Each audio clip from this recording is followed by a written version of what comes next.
Hey everybody, welcome to Paranormal Zone TV. You are watching a live broadcast. Oh no, hold on. I forgot to turn the audio on. Okay.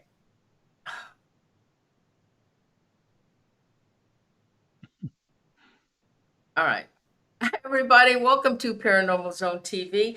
You're watching a live broadcast on YouTube. I want to thank you all so much for joining us tonight. And those of you who are watching the show, if you would please subscribe, I'd appreciate it. And please, if you would please give the show a like. And for anybody after when this goes into the archives, if you would just hit the like, it would push the my show for more visibility on YouTube. I'd really appreciate it. So my guest tonight is Dr. Bruce Olav Solheim. He has earned his PhD in history from Bowling Green State University in 1993 and a former Fulbright professor. He served 6 years in the U.S. Army as an aviator and defense contractor. He is currently a distinguished professor of history at Citrus College in Glendora, California. He has published, I believe it's 10 books, a comic book, written 10 plays, two of which have been produced. Bruce is also a psychic. He's seen angels. He can read cards through telepathy. Now, tonight, our show is on these two books. It's Let's see. It's We Are the Aliens: Case of Alien Human Integration and Timeless Trinity: An Extraterrestrial and Paranormal Personal History, where Dr. Bruce will share his story from a 1977 event. I mean, there's many stories in that, but that's the one I want him to talk about. So, Dr. Bruce, welcome to the show. Oh, well, thank you, Norene. Thanks so much for Glad, coming on. yeah, glad to be here. Hey, is there anything else you want to add to your bio? Because I just shortened it. It was plenty long enough. We don't want to lose the audience, with that lengthy self-aggrandizement that I'm, I. I mean, you No, have I'm just kidding. well, you have a huge bio. So everybody, I'm not disrespecting Dr. Bruce Olav Solheim. He told me I could call him Dr. Bruce. All his students do. So that's what we're going to do. So I I have a lot of questions from your first book, We Are Mhm. Aliens. So first I want you to talk about um, you said to find an alien, look no farther than your own reflection in the bathroom mirror. Can you explain that to us? Sure. The idea is that, well, it goes back to a friend of mine, a dear friend of mine who passed away in 2016, Gene Thorkelson, and he's the one who got all this started. Because a year after that, I published my first paranormal book, and I've been publishing a book just about every year or every other year since. And We Are the Aliens is the latest one. But at some point in my spirit communication with my deceased friend Gene, I asked him about aliens. I said, who are the aliens? I want to know more about them. You're in the spirit world. You must have a good idea of it. And he said, Bruce, we are the aliens. And I I was kind of taken aback, and I said, what are you talking about? Like you and the other spirits, or like, he said, no, you, everybody there, us, we're all connected. We're all one star family, as he calls it. And that's what my other spirit contacts, including the one I usually write about, which is Anzar. But so that's the idea, that we are all of alien stock. We were seeded here on this planet that way, and that doesn't discount the idea of, for people that are, religious. And I grew up in the Lutheran Church. I believe in God, so I think that we're all connected to the one Creator. But this idea that it really comes down to that. We are all aliens. And even somebody like Michael Masters there at Montana Tech, where I used to go to engineering school. I flunked out of engineering school, but anyway, Michael Masters teaches there anthropology, I think. And his theory is that the UFOs and everything, those are future humans coming back through time. Yeah, we're going And to talk about that later. yeah, I think that's pretty cool. So that fits in nicely with this idea that we are the aliens, but it's a little more complicated than that. And I've actually talked to him about it, because I talked to him about reptilians and insectoids and, so so we have to account for all that stuff too. So the bottom line is that, yeah, we just have to look in the mirror and say, okay, We are I'm one of aliens. them. We're And that's aliens. okay. And that's okay. We don't have to have an identity crisis. It's we're all one family. So Hmm.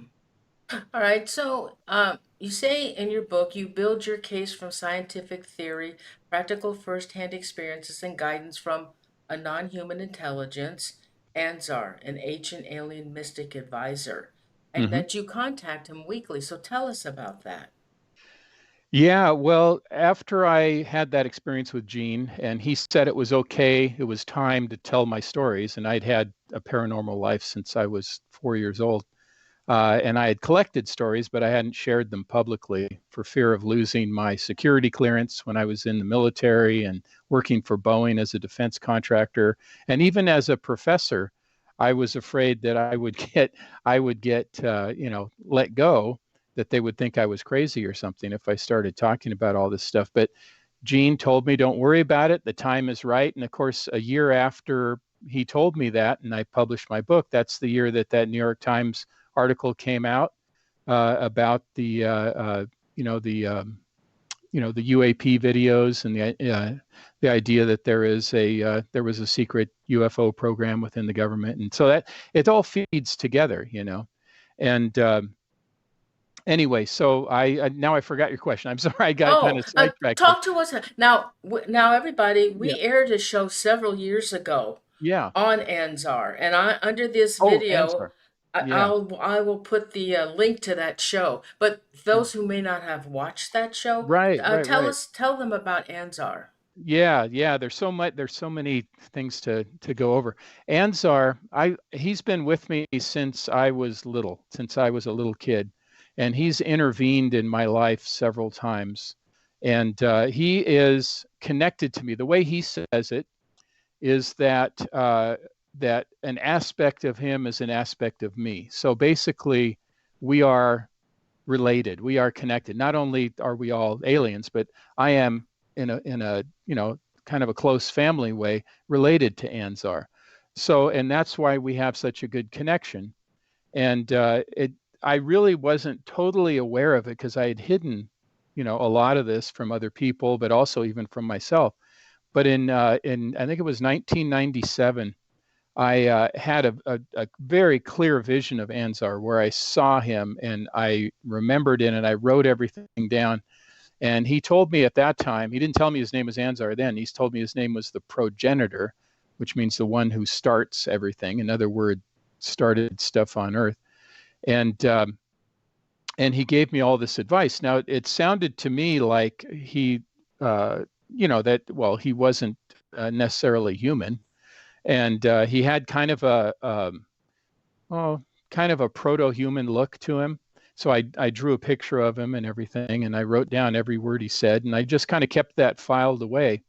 And then after I did attempt one time to talk to a colleague, an anthropologist at my college, and she kind of shut me down, saying that, oh, you're a pretty spacey dude, aren't you? And I said, okay, forget it. So then I didn't say anything until after Gene died, and I started writing the book, and then I decided I was going to start doing spirit walks because I had uh, all this paranormal activity my whole life, but it was frequent, but it was random. I didn't really have real good management of it. So I decided to start doing spirit walks. And when I did that, I connected with the progenitor, who then, as we developed more communication and I got better at it, told me his name was Anzar. And so I talked to him in during my spirit walks, which are kind of like meditative walks.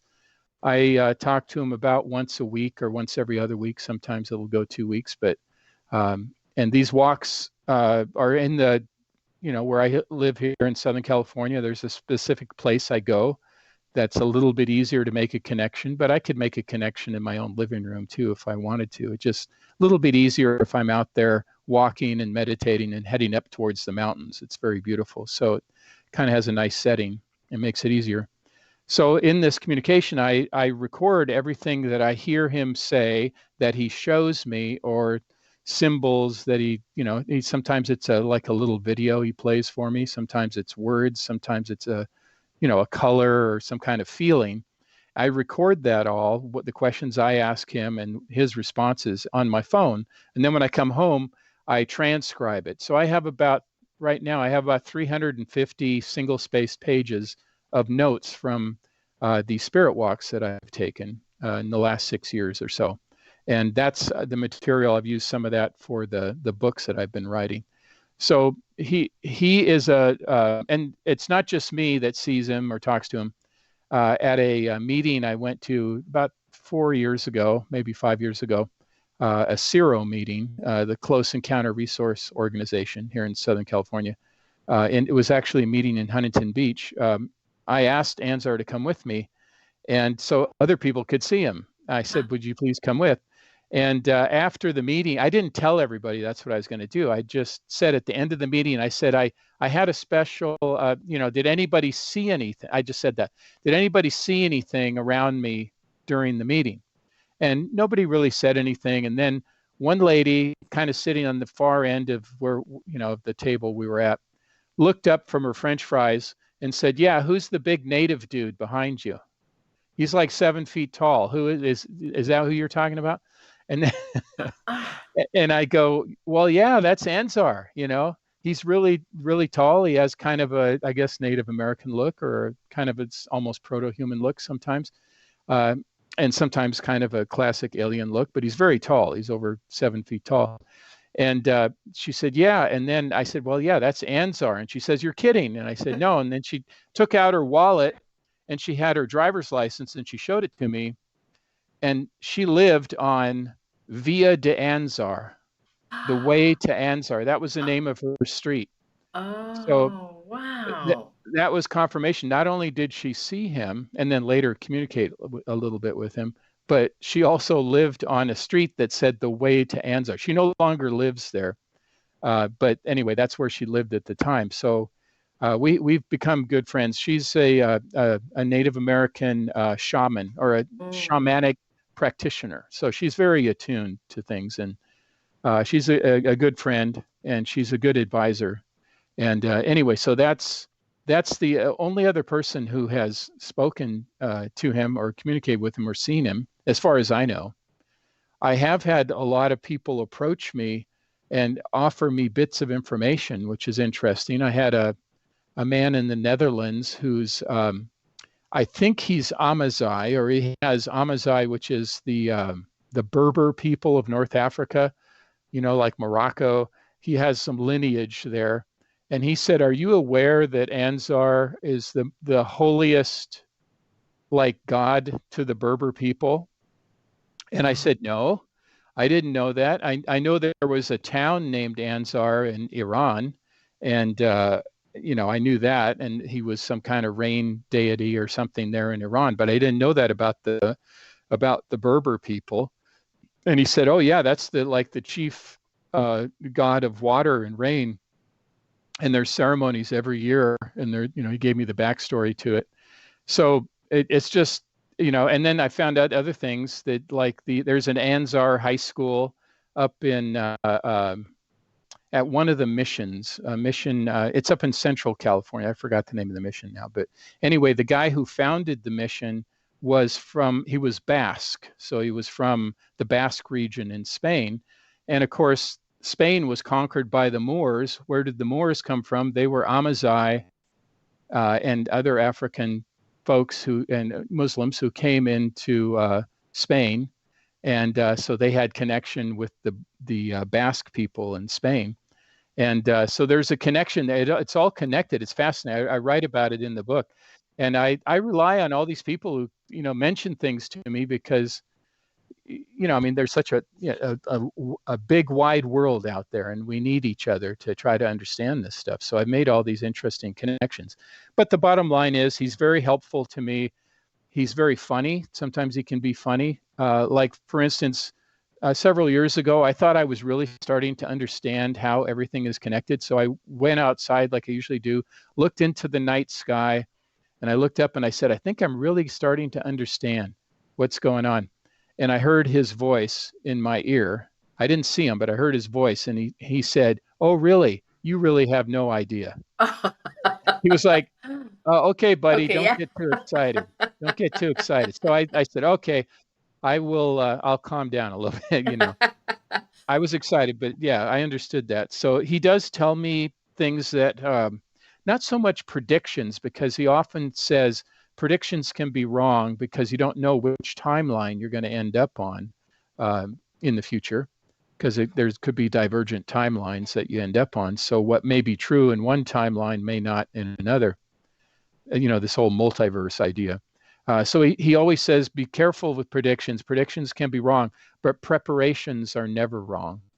So when he's warned me about stuff, I have taken heed.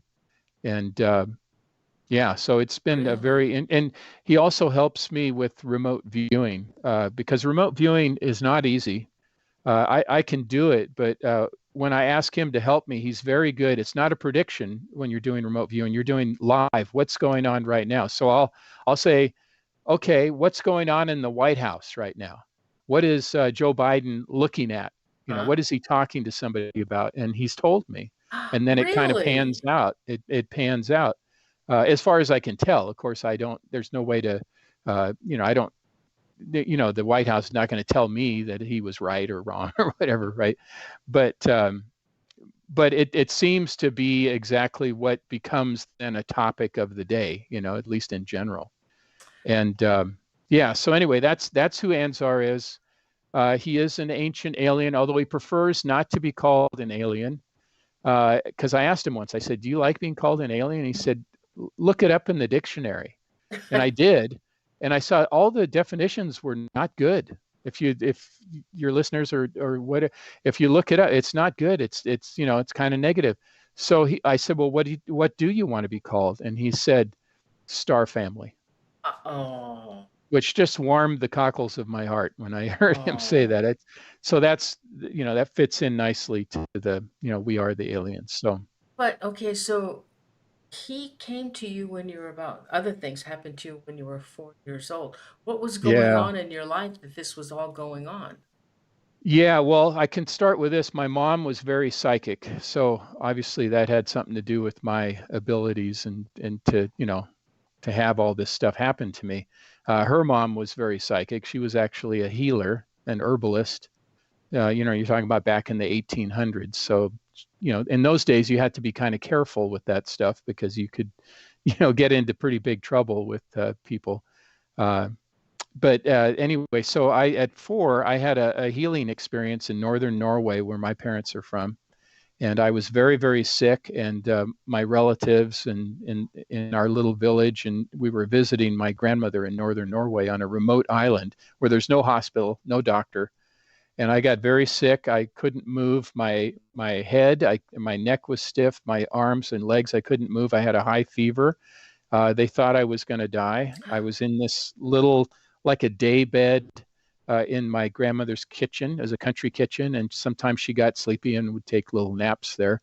I was lying down there crying, and my relatives were coming through, filing through, and saying, "Oh, no, no, you know, I don't think he's going to make it," you know, which didn't help me. You know, I was Oh, made me more scared. And anyway, so I did fall asleep, and everybody was out of the kitchen, and it was later in the evening, and I woke up, and there was a bright light, a really warm, bright light in the ceiling of my grandmother's little country kitchen. There's like beams in the ceiling, if you can imagine an old-fashioned uh-huh. kitchen, and the healing white light. It was so warm and nice, and it just made me feel like everything's going to be okay. And I stopped being sad and I felt better and I fell back asleep. Uh-oh. And then, You're freezing. Oh, okay. Vicky, hey, you lost your signal. uh oh, Okay, let's you're on see. now. You're on now. I am. Okay. Yeah. I shook my whatever you call the cursor. Maybe that Oh, helps. okay. All right. So yeah, they were surprised. I got out. I felt fine. Didn't have a fever or anything, and I told them about the light and the warmth, and that it made me feel, I wasn't sad anymore. That I was okay. And my mom and my grandmother said, "That's your guardian angel. Your guardian angel. It's a miracle. Your guardian angel healed you." And I just believed it. I said, "Okay." It's like, what kids do. They you tell them something. Oh, okay, that's what it was. So I just had that experience, which became a belief that yes, there are such things as guardian angels. I now know that it was also the connection with Anzar. He's been involved with all of these things that have happened in my life, either to come and rescue me or to give me some kind of learning experience. Oh, So he's been with me probably since I was in the cradle, since I was born. I don't know. I don't remember before that. That's the first memory I have of something paranormal, so-called paranormal. And then series of things just started happening randomly, but very frequently. And I just assumed when I went to school that it happened to everybody. So I talked freely about it, and I got in trouble at school. ah, And my teacher told my mom, and I came home and I was crying, and my mom said, "Listen, um, it's okay. I know these things are real because I have a lot of these experiences."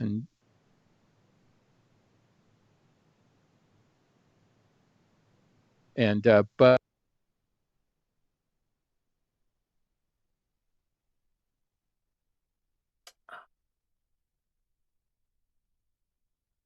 so I had to keep it under wraps, which I did at almost every level. I very rarely talked to anybody unless they brought up a ghost experience. I would share something, but other than that, I kind of kept it to myself for fear of being ridiculed. And but the things kept happening. I didn't know how to manage it, didn't know how to control it. And I'd go to I remember I went to an open casket funeral for the first time, and my mom was sitting next to me and my dad, and it was an old family friend. And I was looking at the casket, and it was, he was in there, this old man. And all of a sudden, I heard his voice, and I know it was his voice because it was a heavy Norwegian accent, and it was his exact voice. He had a very unique voice, and he just told me, he said, "Don't worry, I'm okay. Don't be afraid. Do not be afraid. It's okay." And I was looking at his lips weren't moving, so it was all, telepathically or whatever, but he was speaking to me from the beyond. And I looked over at my mom, and she winked at me because she must have heard it too. But my dad was sitting kind of between us, and my dad was, uh, he wasn't afraid of much, but he was afraid of this kind of stuff.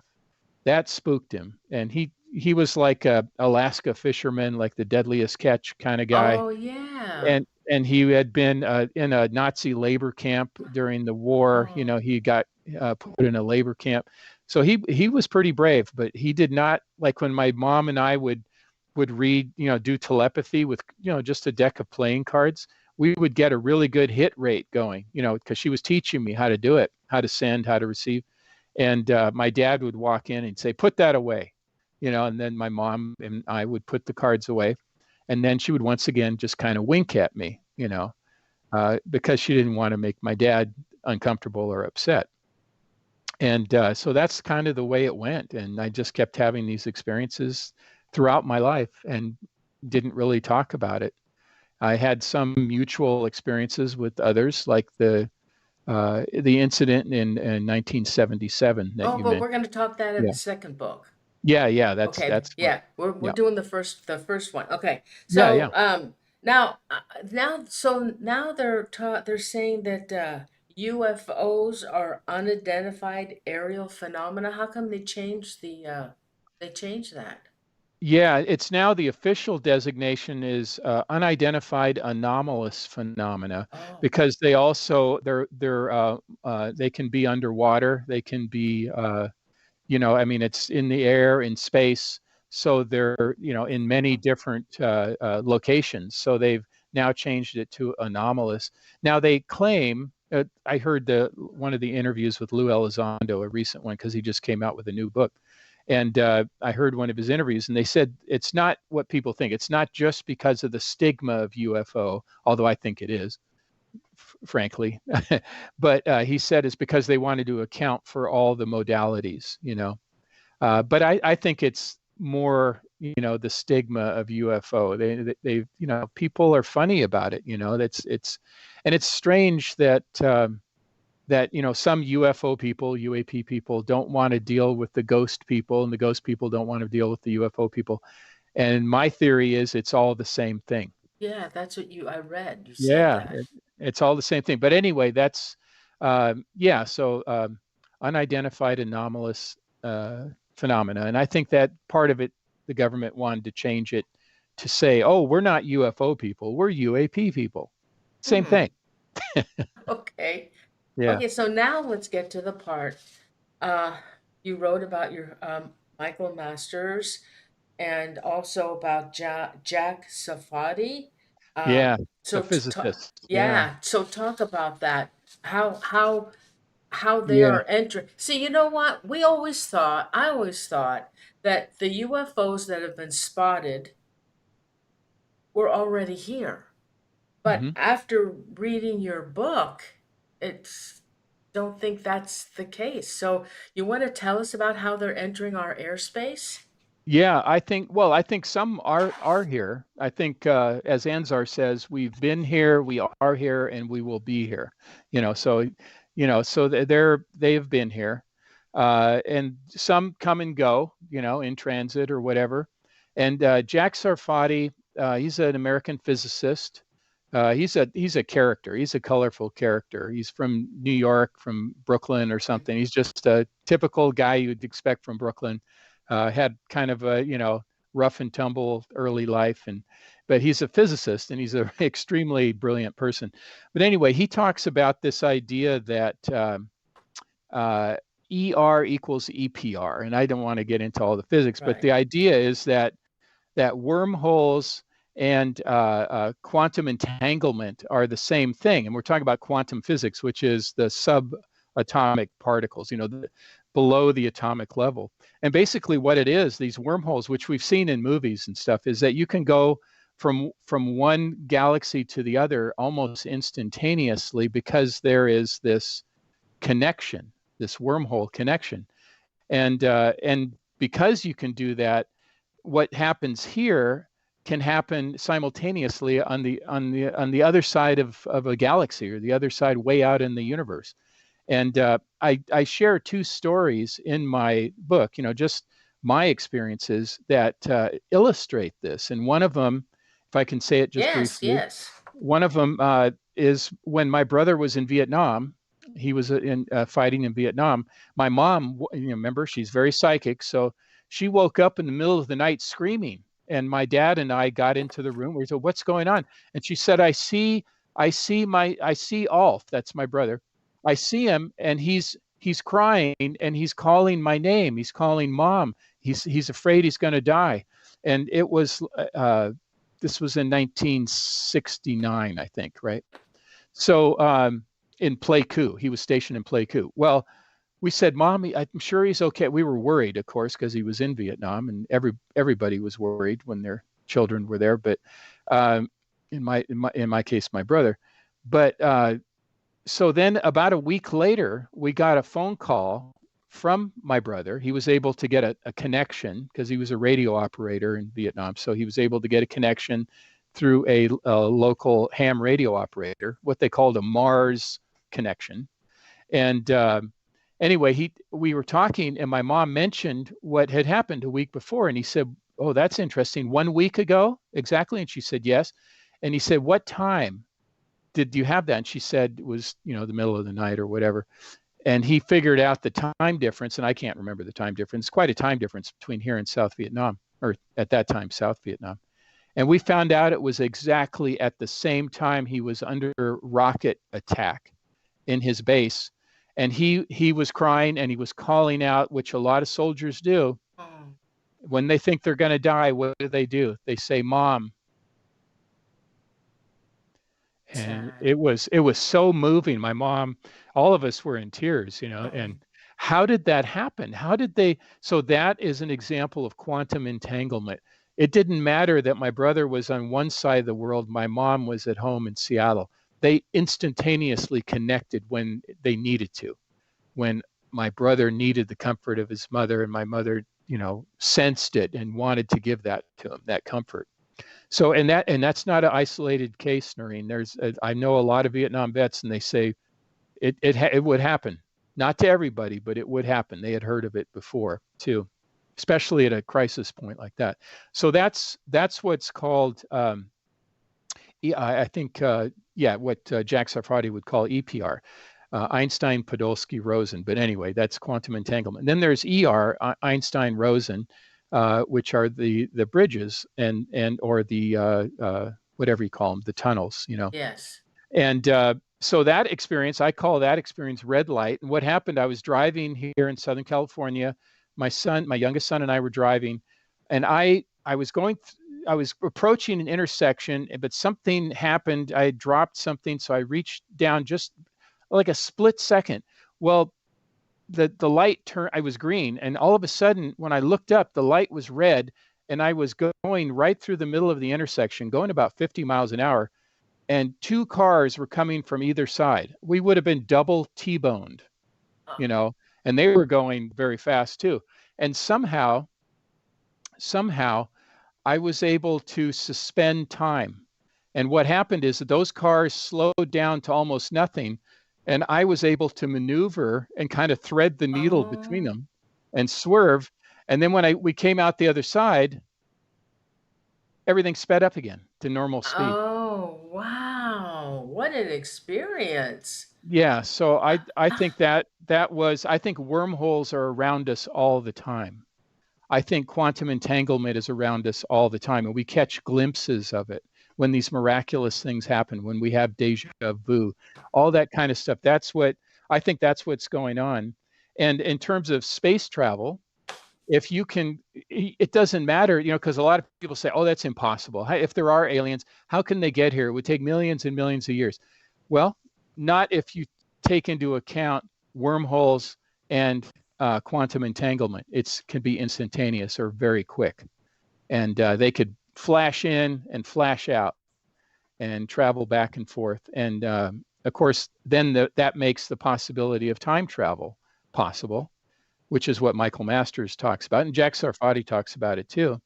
That you can, once you can dilate time, which is time dilation, which we're talking about, then you can travel both forward and backwards in time. And it's, and he's yeah, okay. Again, you had already mentioned this, but I want to say this again that the pilots are human time travelers from the future whose advanced technology allows them to navigate the time barrier. So it's not so they're aliens, but they're time travelers? well, that's just one group. There are definitely others as well. There are the different alien races. I know we had kind of, chatted back and forth before the show, a couple or messaged or whatever. But that's not it. It's not just human time travelers. There's also different what we would call alien races, the Greys and so forth, that are also navigating space time as well.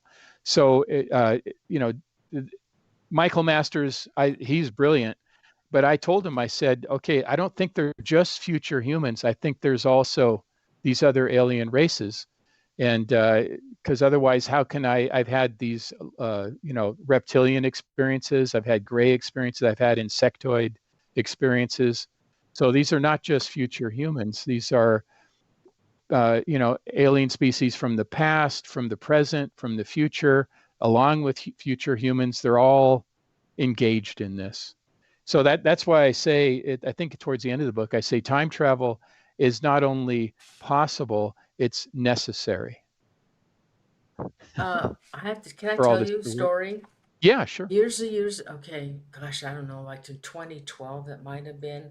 I used to do, I used to have guests come to my house, and I would have my team with me. I used to have a paranormal team, and they would join me, and we would have like a panel, and I invited two guests to the show, and I don't know how I up with these people. Her name was Juju. and I don't know Okay. how I met her, but she was an alien, but Okay. she wasn't, don't think she was a good alien, and I can't Hmm. remember what she was, but she wasn't a nice one. I was told later that Noreen, she's not good. Hmm. And then I had and somehow this person found out I was doing a show on aliens with her. Hmm. And I don't and so told me, she said, she said, my husband's a lizard. He's a lizard. And Yeah. she said, he's changing. And she said, I'm so scared. She said, because we by month his physical body is changing Hmm. and his face is changing, and she said, I'm scared to death. And I Hmm. said, well, would you join the show with us? And she said, yeah, we'll come to the show. And Hmm. so I had this juju, and I had this fella. I don't know what he looked like before. Hmm. I mean, he seemed to look okay, but she said, see, look at him. He's changing. His face is changing. Hmm. And I don't have that show anymore because I was on another network and they folded. Hmm. But I had never come across, I didn't know that Yeah. that was, for real. Yeah. It's, I had, well, when we talk about the second book, the cover of it is the story, about my reptilian experience. But and just in general, since you brought it up, they tend to be very rough and very, I'm not going to say they're necessarily bad, but they're not kind. Let's just say that. And they're not exactly worried about us being happy or being free. In fact, it really comes down to this, Noreen, from what I understand from Anzar, uh, that there is a conflict going on over what to do with humans, their human ancestors or progeny or whatever you want to call us. Um, do they want us to live under tight control, or do they want us to have free will? So it really comes down to that control versus free will. It's not so much good versus evil. The different alien races have different agendas, just like even humans, different groups of humans have different agendas. And so some of them want us to be tightly controlled, some of them want us to have free will. Anzar is one group that represents a group that would like us to have free will. So, because I've had people say, well, if Anzar is so powerful or these aliens are so powerful, why can't they stop war? Why can't they stop hunger? Why can't they stop disease? And the idea is it's like child rearing. If you do everything for your child, they become, they won't be a very independent adult. They're not going to learn how to do things for themselves. You have to make mistakes to learn. Now, they're not going to let us make mistakes where we wipe each other out, that kind of totally. So this idea of free will is extremely important, uh, to me and to millions of other people. There are some people who would like to have a more authoritarian system, and there are people that live under that, kind of system. And that's where there's an alignment with those extraterrestrial groups that prefer that method of dealing with us. Whereas Anzar represents a group that wants us to have free will and thereby able to make mistakes. Where does Ansar come from? Is he on a I've always had a connection to the constellation of Orion. And there's one particular star in Orion. It's in Orion's belt, and it's the one to the far right. It's Rigel. And he told me he's from the Rigel system. And that's where he told me he originated. But the idea is that we're all connected, So that before he told me that, and there's a lot of people who like Orion, but I have a very special connection to Orion. I always have. I always find it. I look for it. It's fall now, so I usually look up in the sky for Orion, and at night, and later it becomes in the early morning. But I've always had a connection to Orion. I've written stories about it. I've written poems about it, but I didn't know that until fairly recently when Anzar told me that.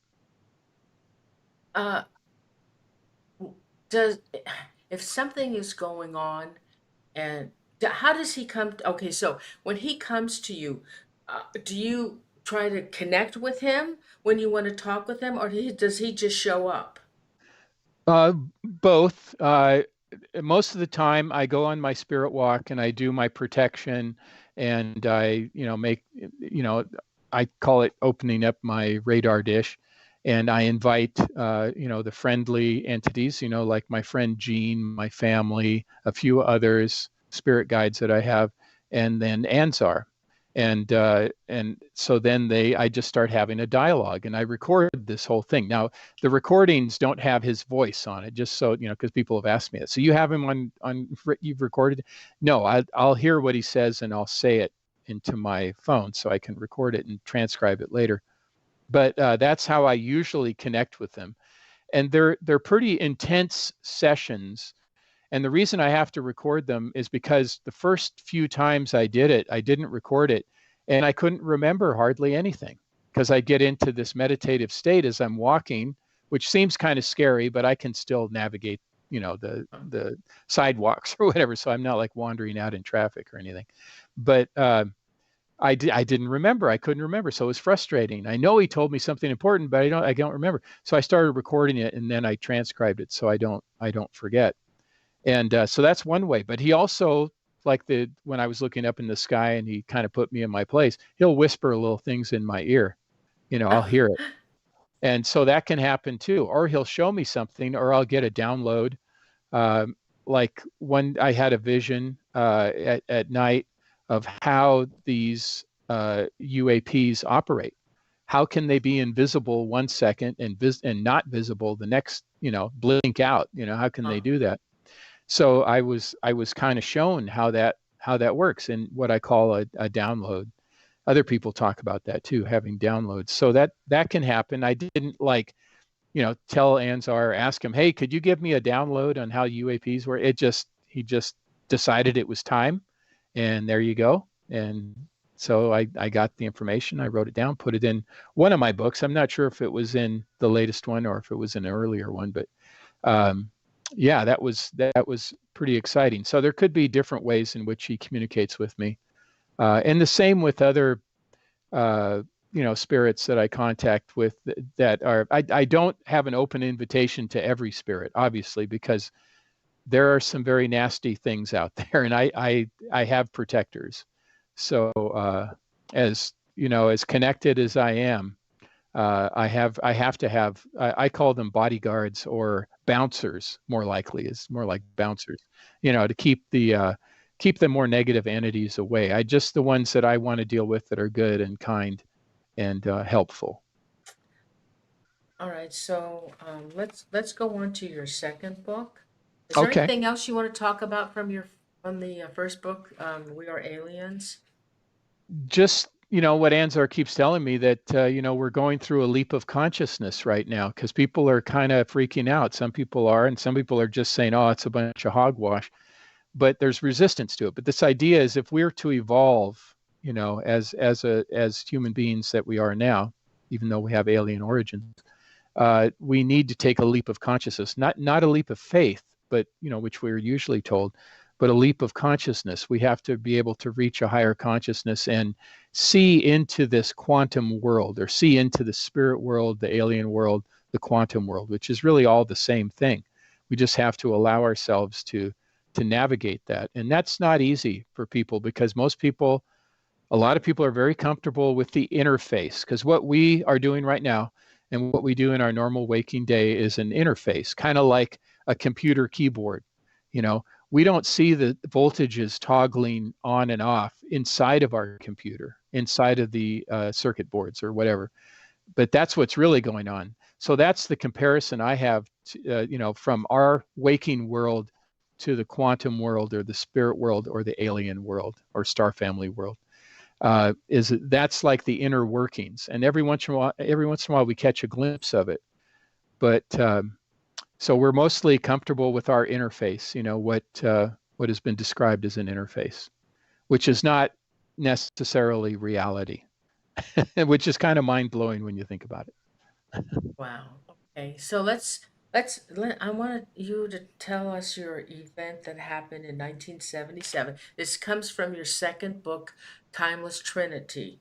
And there was an Yeah. event you had with Ernie. Now, also, Yeah. okay, so this Timeless is fabulous. It is filled with so many with Dr. Bruce's personal stories. Yeah. And since the age of 4, he had experienced angels, demons, ghosts, cryptids, telepathy, and of course his own abduction. Or Yeah. so you want to talk about it? Yeah, sure. 1977. So I graduated from high school in 1976. So my friend Ernie and I were taking a road trip, exciting for teenagers, right? On our own, independent from our parents. We decided to drive from Seattle, where we lived, we were going to go to Salt Lake City, stay with his uncle for a while, who was an eccentric kind of millionaire guy, and so he was a very fun guy. And then we were going to go to Las Vegas, and then we were going to LA, and then make our way back up the coast back to Seattle. Well, we got a late start from Seattle, and we only got to a wilderness area in Idaho before it got late, and we needed to sleep. So it was getting dangerous because both of us were very tired. So we were falling asleep as we were driving. So I said, "That's it. We got to pull over." So we didn't have much money, so we decided we're just going to find a forest road and go and go and park there and just sleep in the car. That was the idea. It was too dark to set up our camp or tent or whatever, so we just decided we'd sleep in the car. So Ernie and I drove up this dirt road. We were supposed to be a campground up there, but we couldn't find it, so there's like a clearing, so we kind of pulled into there and then tried to fall asleep. Well, that's when weird stuff started happening. And it sounds like the very perfect beginning for an abduction, right? So we're out in the middle of the wilderness, and this place it has a perfect name too. It's called Black Pine Peak. Doesn't it sound like it's scary? I mean, it Yeah, just sounds yeah. like it. And it is scary. And if you look at pictures of it, look it up. But so we were in this clearing area by this dirt road, and we were trying to fall asleep. It was difficult. We kind of fell asleep. And then we got woken up because we saw lights. There were like lights coming toward us. And we thought, oh, there's other people coming here to, campers or whatever. But the lights were coming from a weird angle, like not from the dirt road, but from like the side, and then from above, and then from the other side and behind us, all at the same. These lights were all around. And we thought, what is going on? And then at the same time, and these are my conscious memories, and Ernie's conscious memories too. Uh, we are like surrounded by these lights, and then we started to see like these dark figures around the the car. But the weird thing was we couldn't move. We couldn't move. We were like paralyzed, and we couldn't move. We couldn't talk. It was just happening. And I remember there was a weird smell. I remember the smell. It was kind of like that smell if it hasn't rained in a long time and then Oh, it rains, yeah. that ionizing smell. It was a weird smell. And I don't know if there was a sound. There might have been kind of a whirring sound or something, but the smell is what I really remember. That's a very powerful memory marker for me. Um, and at that point, I knew there was something bizarre going on because these dark figures were around us. We couldn't move. We were like paralyzed.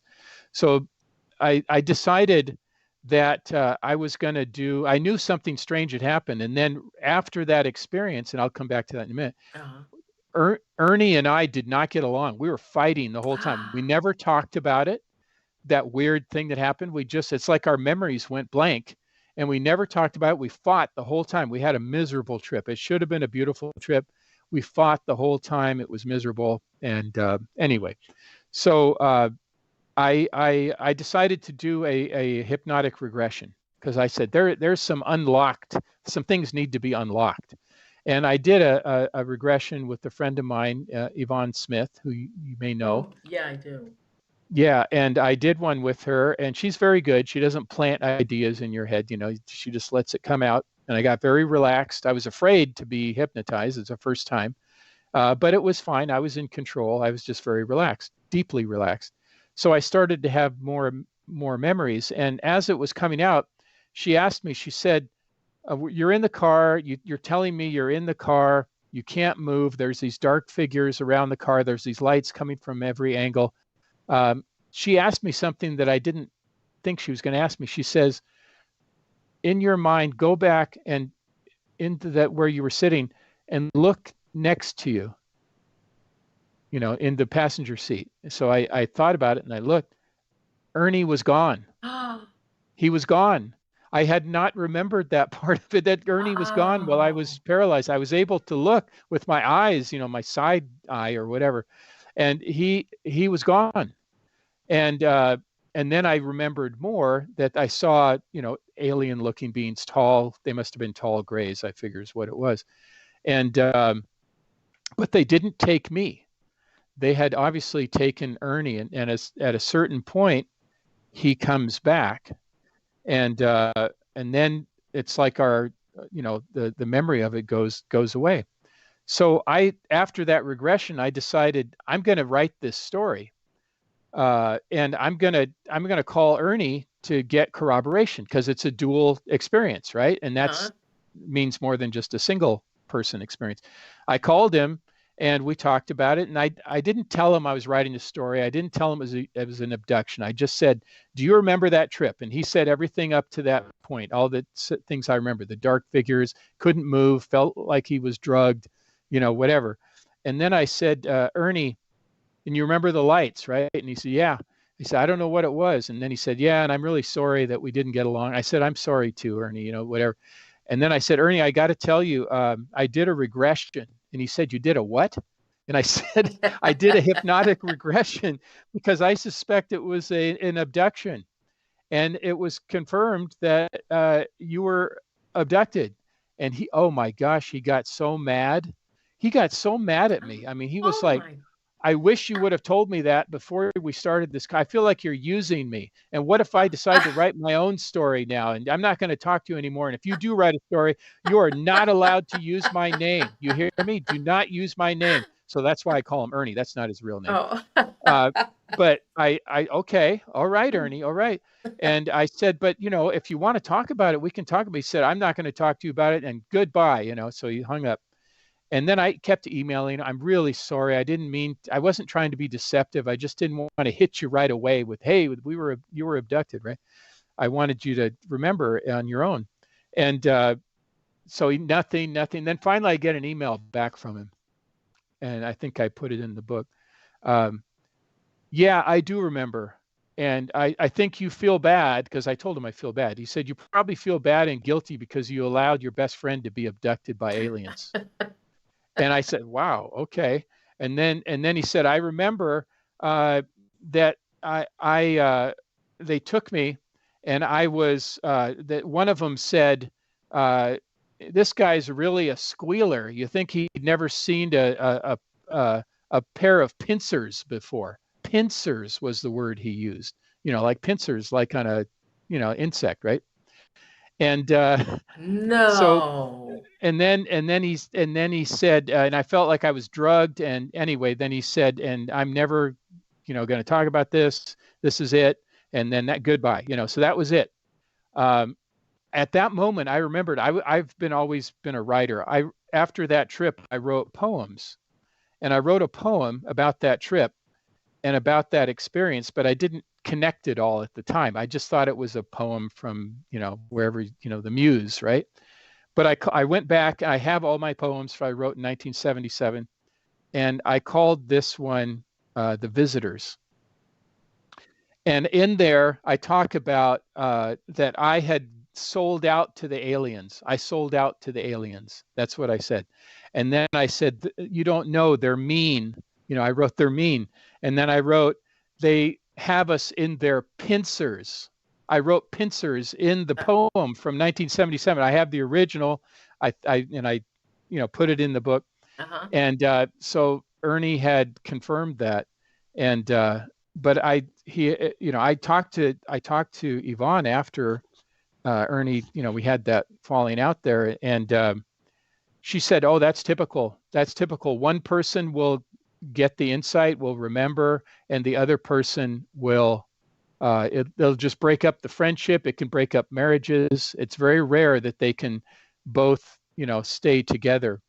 And it happened to my friend Terry Lovelace, who you mentioned. Yes. Him and Yes. his friend, they were never Yes. friends after that experience in Devil's Den, their dual abduction. In this case, it was just Ernie that was abducted, but I had been abducted before and after that. But so it was, yeah. So that was the experience, and it's so there's documentary evidence in the form of this poem that I wrote that connects to what Ernie told me in an email, and admitting to himself that it was an abduction. And so anyway, that's that story. So I think it's a pretty powerful story. So it's not just, people say, oh, that it's just made up because you did a regression. You just made it up. And I said, well, I did do a regression because I was kind of blocked. But if you add up what my conscious memories were of the oddities that were going on, what Ernie's memories were with the regression, it all ties together. Okay, So so it's, in the book you said Anzar said you were never abducted, just contacted several times. This was a reunion. Abduction means taken unwillingly, and you yeah, were willing, and you were a hybrid. That was yeah. from the book Timeless Deja Vu. Okay, Yeah, he so doesn't like the word abduction, and I uh, try not to use the word abduction, but it's in the common parlance, so I use it. But yeah, it's a reunion, and when I've been taken, even and it's always in a sense willing because you're meeting them halfway, and you're curious and you're not sure what's going to happen. It's kind of exciting, but there's always a purpose behind it. Now, what the purpose was for Ernie, I don't know. I can't speak for him, what it might have done for him. But for me, there's always been a positive outcome. Now, not for everybody. There are people who use the word abduction who have had very terrible experiences. But as far as I'm concerned, uh, you know, I prefer not to use the word abduction. I just use it because that's what most people, if I would say, well, I had a reunion, it sounds like, well, I went and saw my Uncle Harry or something. So I use the word abduction. But Anzar explained it to me that it's a little bit more complicated than that. But that doesn't explain everybody's experience. I'm talking about my experiences and my connection to Anzar. So uh, I'm sure there are people who've had very, very negative experiences, or they remember it in a very negative, traumatic way, and they don't see kind of the bigger, larger perspective of it. okay, so and then also he says that night you were not experimented. You were told you were already processed. You Yeah, asked when was your original abduction, and I guess you had several of them from 1964, I guess 1964 and 1973.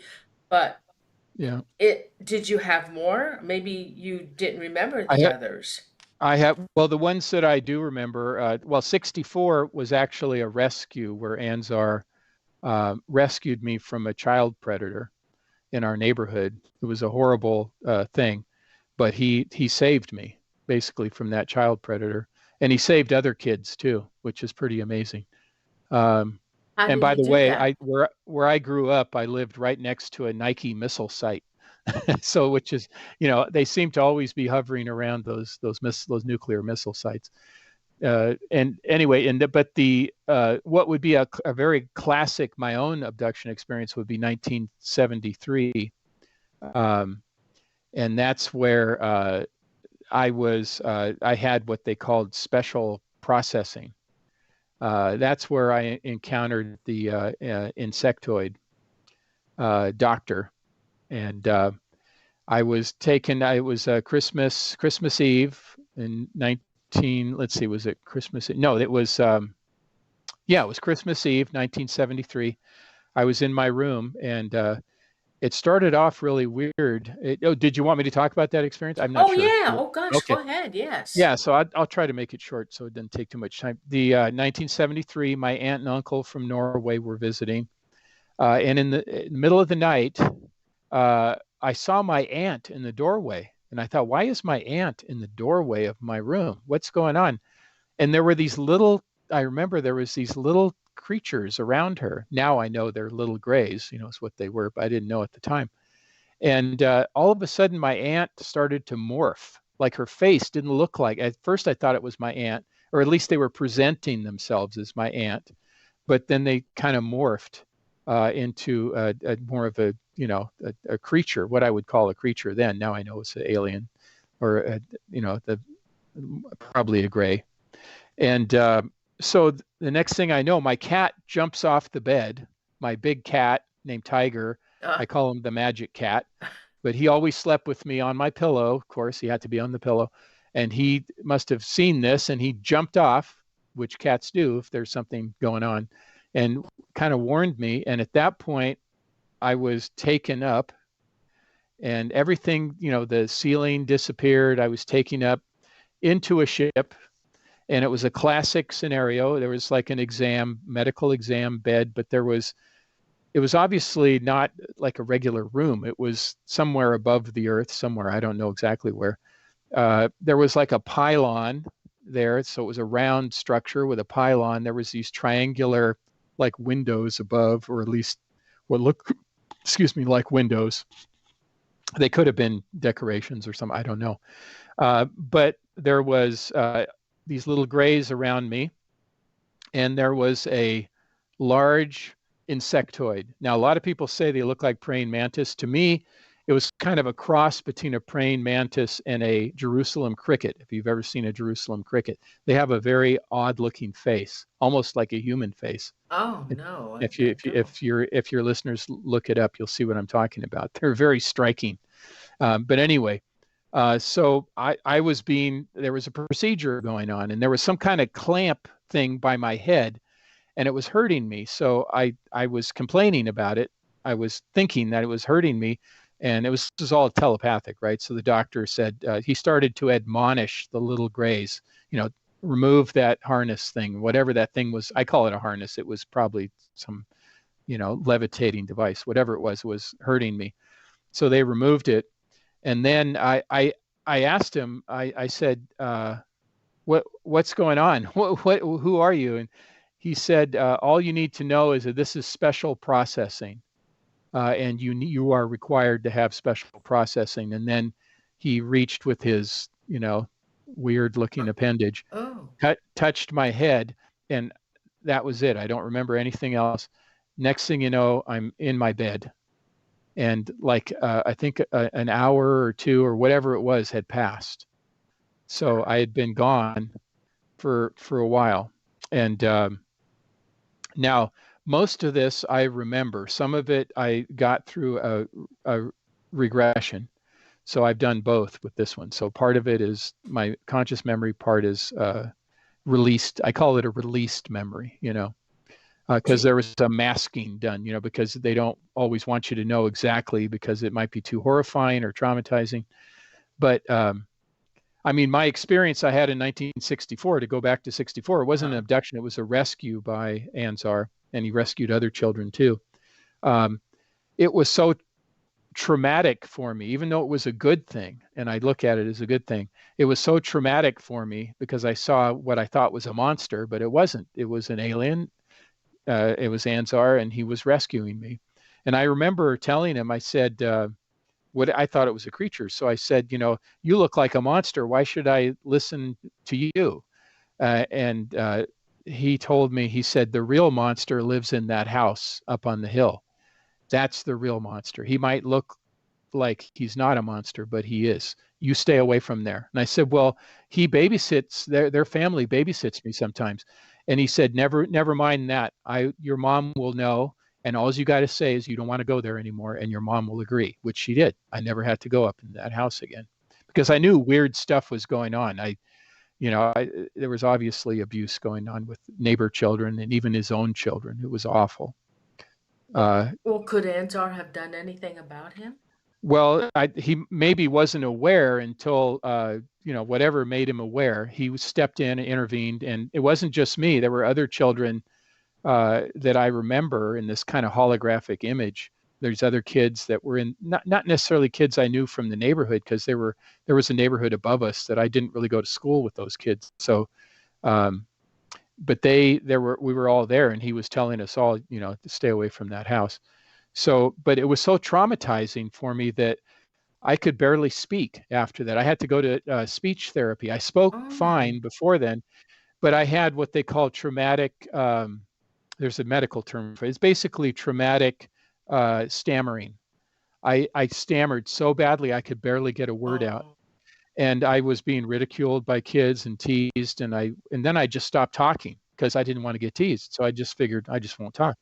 Well, my teacher was nice enough to realize I needed speech therapy, so they brought in a speech therapist for me and a couple other kids, and I had 2 years of speech therapy, and then finally I was able to, kind of overcome it. I figured out how to do it.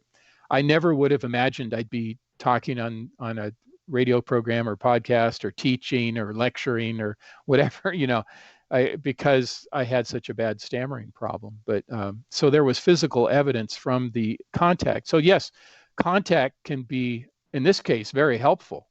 I mean, a rescue really, but there's always a consequence, because it's so traumatic, especially for a child that doesn't quite understand, thinks that this creature is a monster when it's actually a rescuer. So you can't judge a book by its cover, right? Always. So Now, so many stories. there's a lot. Yes, you Yeah, do. Now, there's a lot. okay, I had written down, Nat said this before, you're a psychic, you've seen Mhm. angels, and Yeah. you can read cards through telepathy. How does that work? Well, I this is back from when my mom we used to have a deck of playing cards, and we would read each other's minds. We could see what it is that it's I don't know if it's really reading your mind. I see it like she would start easier. She'd say, okay, I'm holding up a card, I'm looking at it, I'm sending the image to you. And what I would see, she'd start by saying, okay, what color is the card? Is it black or red? And then so we'd start with something like that and then get a good hit rate going. And so I learned how to trust myself. And it's really just trusting yourself, because all of us are natural. We have this natural ability, but it's been suppressed. It's been, we've been told it's not real, it's bad, it's evil, right? But she would just have me relax, and then, okay, trust yourself. What is it? Red card. And then she'd say, okay, what suit is it? If it's a red card, is it a heart or a diamond? Okay. And what is it? What is is it a face card? Is it, is it a number? What do you think what does the number look like? So she would just build building blocks like that. And that's how we did it. And I don't really do, I don't read cards anymore. I have done Zener cards before. In fact, I was on a radio show and I was kind of ambushed by one of the people on the show, because they were a skeptic and they thought it was a bunch of, hogwash. And so this lady halfway through the show thought she'd zing me, and she brought out a Zener card, and she held it up to herself, and there was no reflection or anything. I didn't see anything. She was holding, and she said, if you're such a great psychic, what card am I holding? And I immediately upset that she did that, because I wasn't preparing myself. And then she she goes, she turns it around, it's a circle, and she goes, oh, that's a lucky. Right? That's what she said. She's a lucky guy. But I'm not saying I'm a great psychic, or do specialize in that. I was just I was not thinking of anything but that image. What is that image? And it came to me, and I just saw it. And as far as like reading minds, people talk about reading minds. Uh-huh. Uh, I don't really read minds. I read intentions, uh, and that is even more frightening, because I'll walk into a room, like a party especially is Uh-huh. very frightening, and I want it'd be so much chatter going on both in this world, but also their in what they're thinking, and it's easier to read the intentions because there's too much noise, like noise going on. Mhm. So I can read the intentions, like this person, like you had a feeling about that one person, not good. There's Uh-huh. something not good about them. You have an intuition about it, which is a psychic ability, right? We just don't. We're trained not to trust ourselves that way when we should, and that's basically what I do.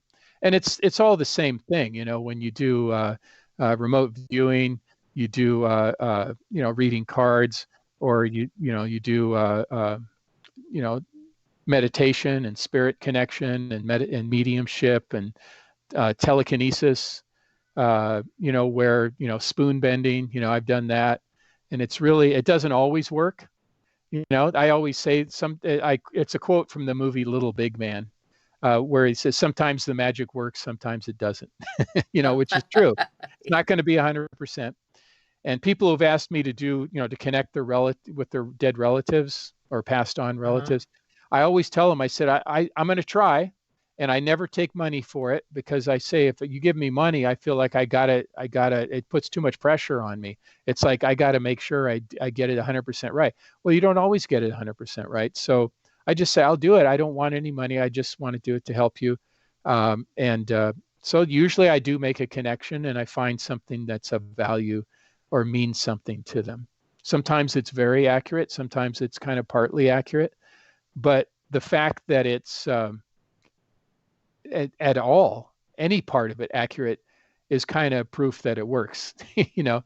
Even though people will complain. Yeah. I had this one lady wanted me to do, I did it for free. And then she said, well, yeah, you got all that information, but you got his middle name wrong. And I Oh. thought, okay, lady, come on, give me a break. Oh my God. It's a lot of stuff. And yeah, so, and I've had critics, in my books, they'll write, really, trolls, internet trolls and Amazon trolls, the ones that write nasty book reviews. And, the one guy said, Anzar, yeah, that's just a clever device you use to deliver your stupid theories and sell books. And I would say, well, if I just wanted to write about my theories, I'm an academic. I could just do that. I wouldn't have to introduce, a paranormal aspect or an alien aspect to this, which would kind of cause people to, step back, a lot of people to step back. And that doesn't exactly, help you with your theories. And by the way, I don't make a lot of money off these books. I have to pay editors, and, they're self-published. So, plus the time it takes, yeah, it's nice to sell books, but that's not the purpose. The purpose is to help people. That's what it's always about, is to help people. And I don't, people who take money for doing readings, that's fine if they want to do it. I just don't. I was told early on. I read about it, and you have to make a decision early on. If you're going to do this, how are you going to do it? And I've decided I do not want to be a psychic for hire. Yeah, it puts too much pressure on you. If um if you are somewhere, can, can you pick up somebody who might be in danger?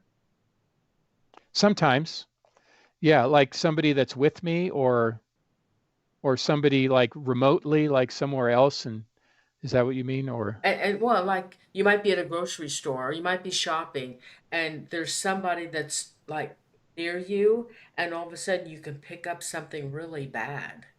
it does happen. I worked in prisons before, so I was around a lot of people who had done some really terrible things, rapes and murders and mass murders and people on death row, and, that kind of stuff. So I understand negative auras. I don't necessarily read auras, but I sense, that in people, and you can see it in their eyes. If you can see their eyes, you can usually confirm your feeling, because it's very hard for such people to hide it when you look them in the eyes. And that's usually the way you can definitely know.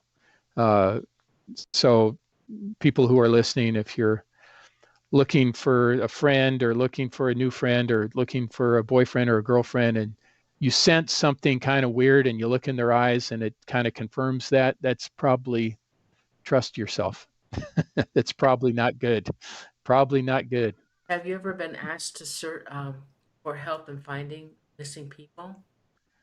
Uh, I haven't necessarily been asked, but I offered my services. There was a girl in, I don't know if you remember, a girl was riding her bike somewhere in, I think it was New York.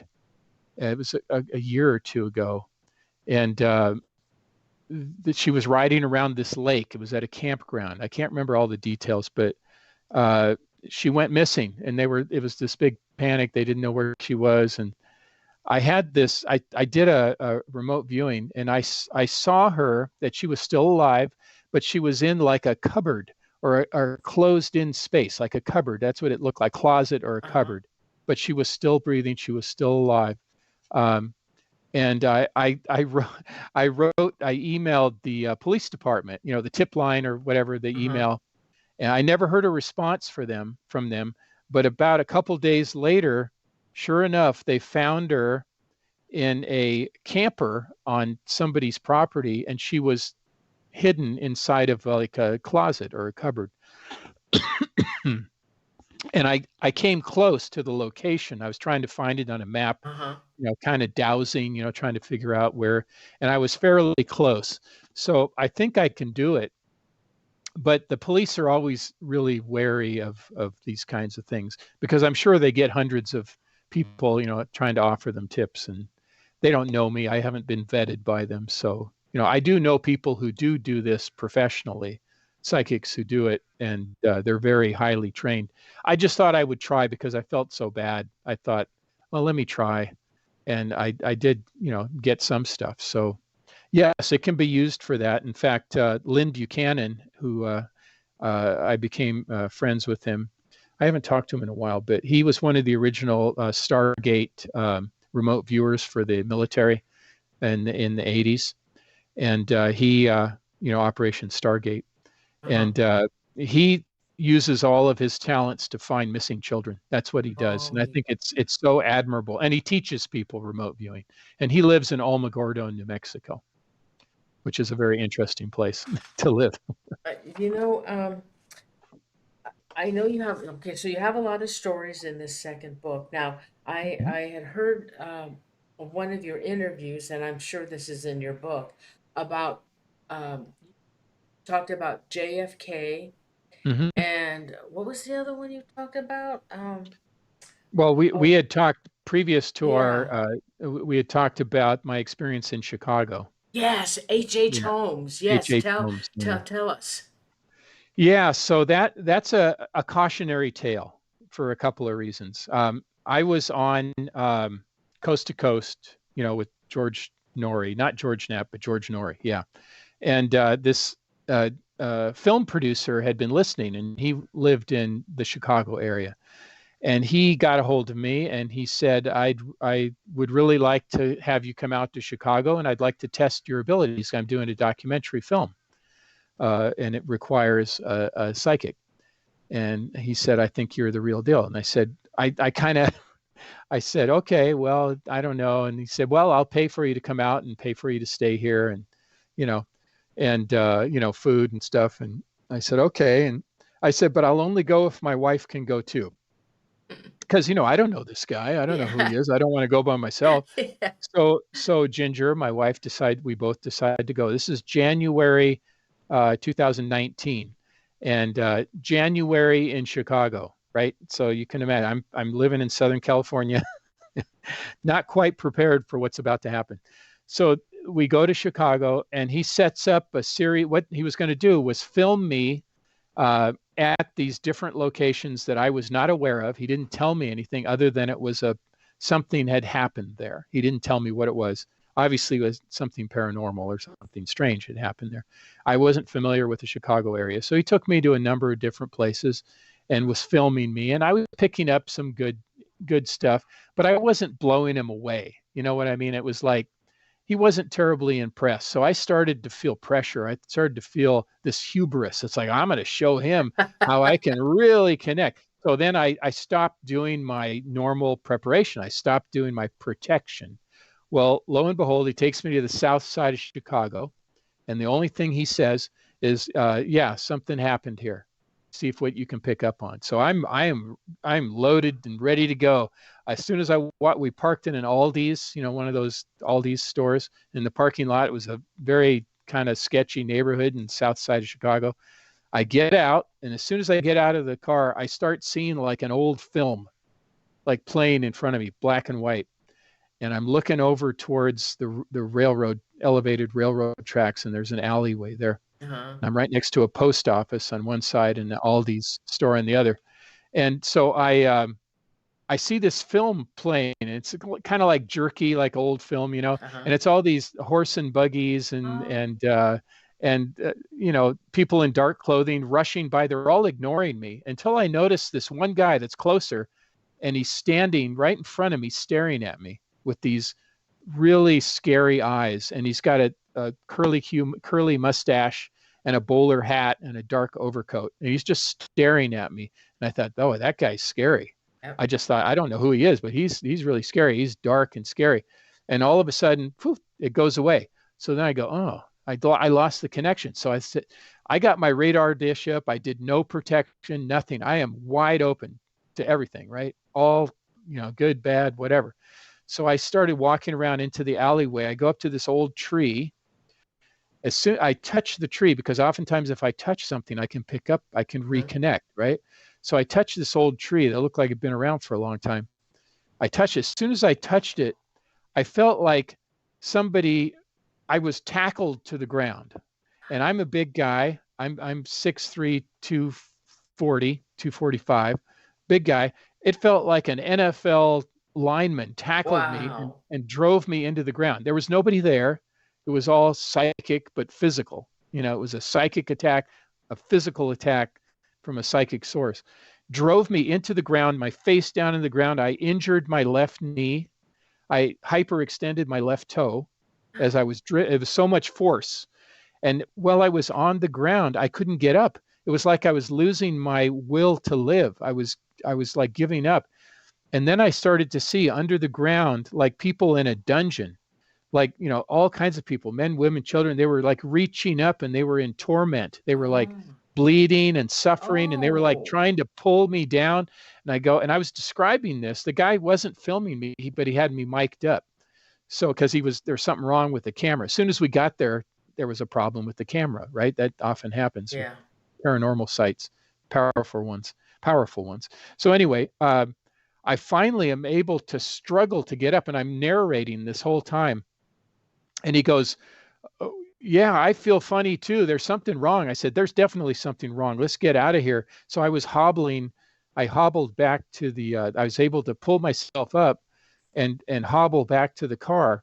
And he puts his stuff away. And as we're getting in the car, I told him, I said, don't ever take me to a place like this again. Whatever this is, I don't ever, give me more of a warning, or something. And he goes, do you know what this place is? And I said, no, but I described it, and I described the man, and he said, well, this is the site of the murder hotel. Yeah. And I had never heard of it. I'm not from Chicago. I didn't researched it or whatever before. I didn't know.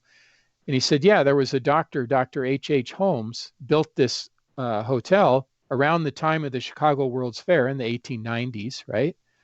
And which would explain the sight I was seeing, the little Yeah. film Oh, and him that's dressed in the so clothing. creepy. And I said, you're kidding me. And he said, no. And he said he killed maybe 300 people. And this was the site, and the building is no longer there. Right. And there was a dungeon, there was underground rooms and torture chambers and all that.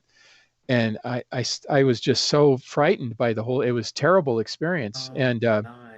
so it was, and then later I went back to the hotel room and I had my computer and I looked up H. Holmes, and the first picture that popped up right when I put it in was exactly what I saw. The Oh, bowler hat, the mustache, the creepy, dark, looking eyes. I don't know what color his eyes were, but they looked dark to me. And, or his soul was dark, whatever. oh, And I saw that and I read about him, and it just chilled me. And, anyway, there were some other weird experiences on that trip too that kind of devastated me. And I learned a lesson. You always do protection. Don't let your pride get in the way. Always do protection. Don't try to force it or speed it up. Listen to your instincts, your intuition. And when I got back, I teach a paranormal history course at my college. And there were a number of psychics that were taking my course. And I went back from Chicago and I went to the class. And one of the psychics got up before I even told the story and said, dude, there's something wrong with you. There's something bad. And she ran outside and she started throwing up. Oh my you know. God. So I said, everybody hold on, I got to go check on this lady. So I went outside and she said, oh my God, you got some really negative stuff going on with you. And then I told the story and they go, oh, well, that makes sense. And they suggested I go see a Peruvian shaman that lives nearby the college there. And did a cleansing and I felt a lot Oh, better good. after that. So Yeah. that was good. But that just shows you gotta trust your Yeah. instincts. You gotta do protection, and if somebody tells you there's a demon in there, don't go in there Yeah. unless you're some kind of exorcist or a specialist, Yeah. which I'm not. I do not. I've had those experiences, but I do not seek them at all. I'm very wary of them. Huh. But anyway, that's the experience with H. Oh, Holmes. wow. So you picked him up psychically. I wonder if he's still hanging around over there. Well, obviously that image was him, but I Yeah. don't know if it was really him or whatever possessed him. Or some guy, the guise of him with the demonic entity, the dark entity that's there. Oh. Because I did look around, and even the film producer said, "Look around you." I mean, I know it's a poor neighborhood and everything, but everybody looked so depressed. Everybody was so. It was like they all had a dark countenance. They was like that was still impacting people because nobody had ever cleansed that area, and it was Oh. just that area was just it was like dead. I mean, it was Oh, horrible. oh, that's You know? awful. Yeah. Oh, that's too bad. Hey, tell them the one about JFK. Yeah, well, I'm a historian, so I teach U.S. history. My specialty is the Vietnam War. So obviously, the JFK assassination figures prominently. So from a research perspective, I've always believed that there was a conspiracy to kill the president, and and I've researched it well for over 30 years, and I've met people that are associated with it. And anyway, I took a trip, and maybe this is what you're talking about. Finally, I'd never been to Dealey Plaza, never been to Dealey Plaza there in Dallas. And Ginger and I went there last year, and I made a point of going to Dealey Plaza. And I went really early in the morning, partly because it was over 100 degrees during the day. So I wanted to go early in the morning. There were very few people around. And I walked the plaza. I went to the grassy knoll. I went to the triple underpass. I went to where Abraham Zapruder stood on the pedestal and took the video. I went behind the picket fence, which is now rebuilt, obviously. Mhm. I saw the rail yard. I saw the observation tower where Lee Bowers was, the railroad worker guy that saw the men behind the white picket fence, one of them in a police uniform with a rifle. And I was putting it all together. I opened myself up with protection, and I got exactly what I thought I was going to get. That Anzar and other spirit friends were helping me pick up on it, and they said that building, this building, that building. There was like three different Huh? buildings that's where the shots came from, and the white picket fence. So it was an ambush, basically, is what it was. What I suspected it was, but I confirmed it with the psychic connection that I had in Dealey Plaza. It was very important for me to go there because it became all the more real to me. It's one thing to research it and listen to videos and testimonies and all that stuff, read even the Warren report, but to go there actually in person and pick up on that stuff, which I did, confirmed it for me. And it was so sad. I mean, it's still extremely sad. I'm looking at a portrait of JFK in my office here. On Oh. the other side of the room, I have a very nice portrait of JFK, and I always have that to look at. And it's I connect the assassination of JFK to the Vietnam War. Had he lived, had he not been killed, we would not have had a Vietnam War. Those Oh. those 58,000 Americans that are on the Oh. wall would still be alive, Oh my and God. the million Vietnamese that died, and the countless numbers of Koreans and Laotians and Cambodians and Australians who were there with us, and everybody else. I mean, it was anyway. So it's very tragic and very sad. So anyway, that's my psychic experience No, with there was more you JFK. had to that story about Lee There was more. Oswald and Ruby. Oh yeah, well, yeah, so I've always thought that yeah. So in my research, I interviewed an eyewitness, Beverly Oliver, who was an eyewitness to the assassination, and also the she was an eyewitness to the assassination, and she was friends with Jack Ruby, and she met Lee Harvey Oswald at Jack Ruby's club, the Carousel Club. But I connected to uh, was it I connected to Oswald. Yeah, I did a spirit walk once, and he told me the same thing he told that we've seen in the film footage. That he was yes he was not a Boy Scout. He was involved with the CIA.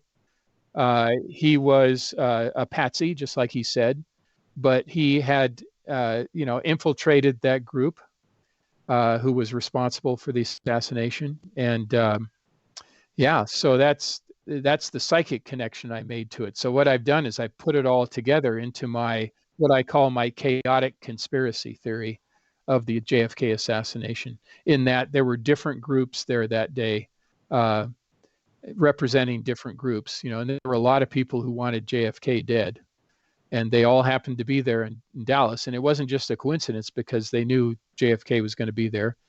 They had the parade route in the newspaper. I have a copy of that, the parade route that was published in the newspaper. Uh-huh. I mean, can you imagine that nowadays? I mean, well, the whole thing with this, what happened with Trump in Pennsylvania, the comedy of errors, not a comedy because a man died, obviously, but Yeah. just those kind of things happen. But I'm not saying that was a conspiracy. I'm just saying JFK was for sure, in my view. But so yeah, those are the connections I've made, and I both psychically, research wise, actually being on the ground in Dealey Plaza, kind of putting it all together holistically. So Oh, I totally agree. It was all set up. First of all, he's in an open car. yeah, It's yeah, open. Come yeah, on. yeah, yeah. It's there's so many. Yeah, and Beverly Oliver, she is still alive. She lives in Dallas. She was a dancer, an exotic. I guess you now call them exotic dancers. At not Jack Ruby's club, but another club. But she had a friend that danced at Jack Ruby's club, so that's when she met Lee Harvey Oswald before the assassination. And that's where Jack Ruby introduced her to him and said, "I'd like you to meet my friend Lee from the CIA." That's how she was Wait a minute. introduced. Lee Oswald works for the CIA? Yes. No And if have way. you ever wondered why? Well, he didn't kill Kennedy, so that's. But the thing is that have you ever wondered why they will not release his tax records? Oh, I didn't The, know they wanted him. yeah, because if you have tax records, you can see who was paying them. Office of Naval Intelligence, some federal agency, it would show up in the tax records But who's wait a paying. minute. If he's working for the CIA, everything is hush hush. He probably didn't even have to claim that money. Well, you would get the money through some other agency. Probably the Office of Naval Intelligence would probably be the auspices that would cover that, and that would indicate that he was, that there was a government source of income. Any government source of income, any agency would prove that, and so that's they're still sealed. You cannot see his tax records, and why? I always wondered why. And then also there was most compelling evidence I've seen is a guy named Charles Crenshaw. He was a surgeon in Trauma Room 1 that treated Kennedy when he Uh-huh. came in, and he said that the bullet wound in the throat was an entry wound. There was a right above his necktie knot. There was a bullet hole that was an entry wound, and he said the bullet the head wound that killed him was from the front, as far as he was concerned. He was a trauma surgeon, so I would take his word for it. Although the government says all the shots were from Oswald. Why did he have to take, if he was working for the CIA, why did they pin it on him? Well, just like he said, he was a patsy. They wanted a fall guy, and that's what happens with these intelligence agencies. They intelligence agencies uh, will do terrible things. And if you look at what Kennedy did to the CIA, he fired uh, uh, one of the Dulles brothers, who was the one in the original CIA. He the head of the CIA, and right after the Bay of Pigs. So he splintered a lot of the operations the CIA had into different pieces because he was really upset about the botched Bay of Pigs invasion of Cuba. And so they totally the guy's name was Alan Dulles. He was the CIA director that Kennedy fired. And oddly enough, well, maybe not, Alan Dulles was named to the Warren Commission to investigate Kennedy's death, the guy that fired him. That doesn't sound right. and Alan Dulles was responsible for providing the Warren Commission all the intelligence agency documents related to the investigation of the assassination, and he basically gave them nothing because he was hiding it. Oh. So I don't understand all of it, but I do know there's a smoking gun there, and it just doesn't make sense. And if you look at the ballistics, I'm not a ballistics expert, but I have fired a lot of weapons in my life in the military and working in prisons, and so I mean it doesn't make any sense. The so-called magic bullet, that passed through Kennedy and Governor Connolly. So none of it makes any sense. So was this all through the CIA? Did Johnson have anything to do with? They always said Johnson had something to do with it. I don't know for sure about Johnson, but he was very ambitious, as most of these folks in Washington are, and he didn't really like the Kennedys. They didn't No. really like him, but he was a political asset to them because he could bring in the South. Because Democrats in the South didn't want to vote for a Catholic from the Northeast. Oh, they did. So they thought, how could they get him? Well, if you get sorry, LBJ as a Texan, maybe you can get the South to vote for him. So there was a compromise made. Um, can I ask you, Yeah. the JFK Jr., Hmm. the plane, the plane crash. Yeah. Is there anything going on with that, or is that all on the up and up? I don't know. I've never really investigated that. But just on the surface, I would say that people say there's a Kennedy curse. Yes. It certainly seems like it. I've never investigated it, but I wouldn't discount it. I remain open-minded about that. I do know that private pilots that are millionaires and ultra wealthy people, it's not uncommon for them to have these kinds of mishaps in their private planes because they probably are a little bit overconfident. And I'm a pilot. My wife Ginger's a pilot, and she is extremely safety oriented. And she I was in the military flying, so I'm a little bit more of a cowboy than she is. She is very careful, and she's taught me to be careful. When we haven't flown in a long time, but we have flown together. But I think some of these millionaires who fly around, I don't think they take all the precautions that they're supposed to. But who knows? I don't know. I've never investigated it, but I remain open-minded about it. What Okay. it was. When you were hypnotized, uh, I Yeah. imagine that you don't remember everything from your abductions. But by the way, have you had any recent abductions that you know of? Not No, not that I know of. Not that I've had some contact. I had just the other night. I had a vision. I was awake, but it was nighttime, and there was like a jury box, like a Uh-huh. jury Uh-huh. box. So I saw this jury box, and there were these. And I think there were 12. There were a lot of them. What looked like classic-looking aliens in this jury box, and I thought, Ah. wow, that's really weird.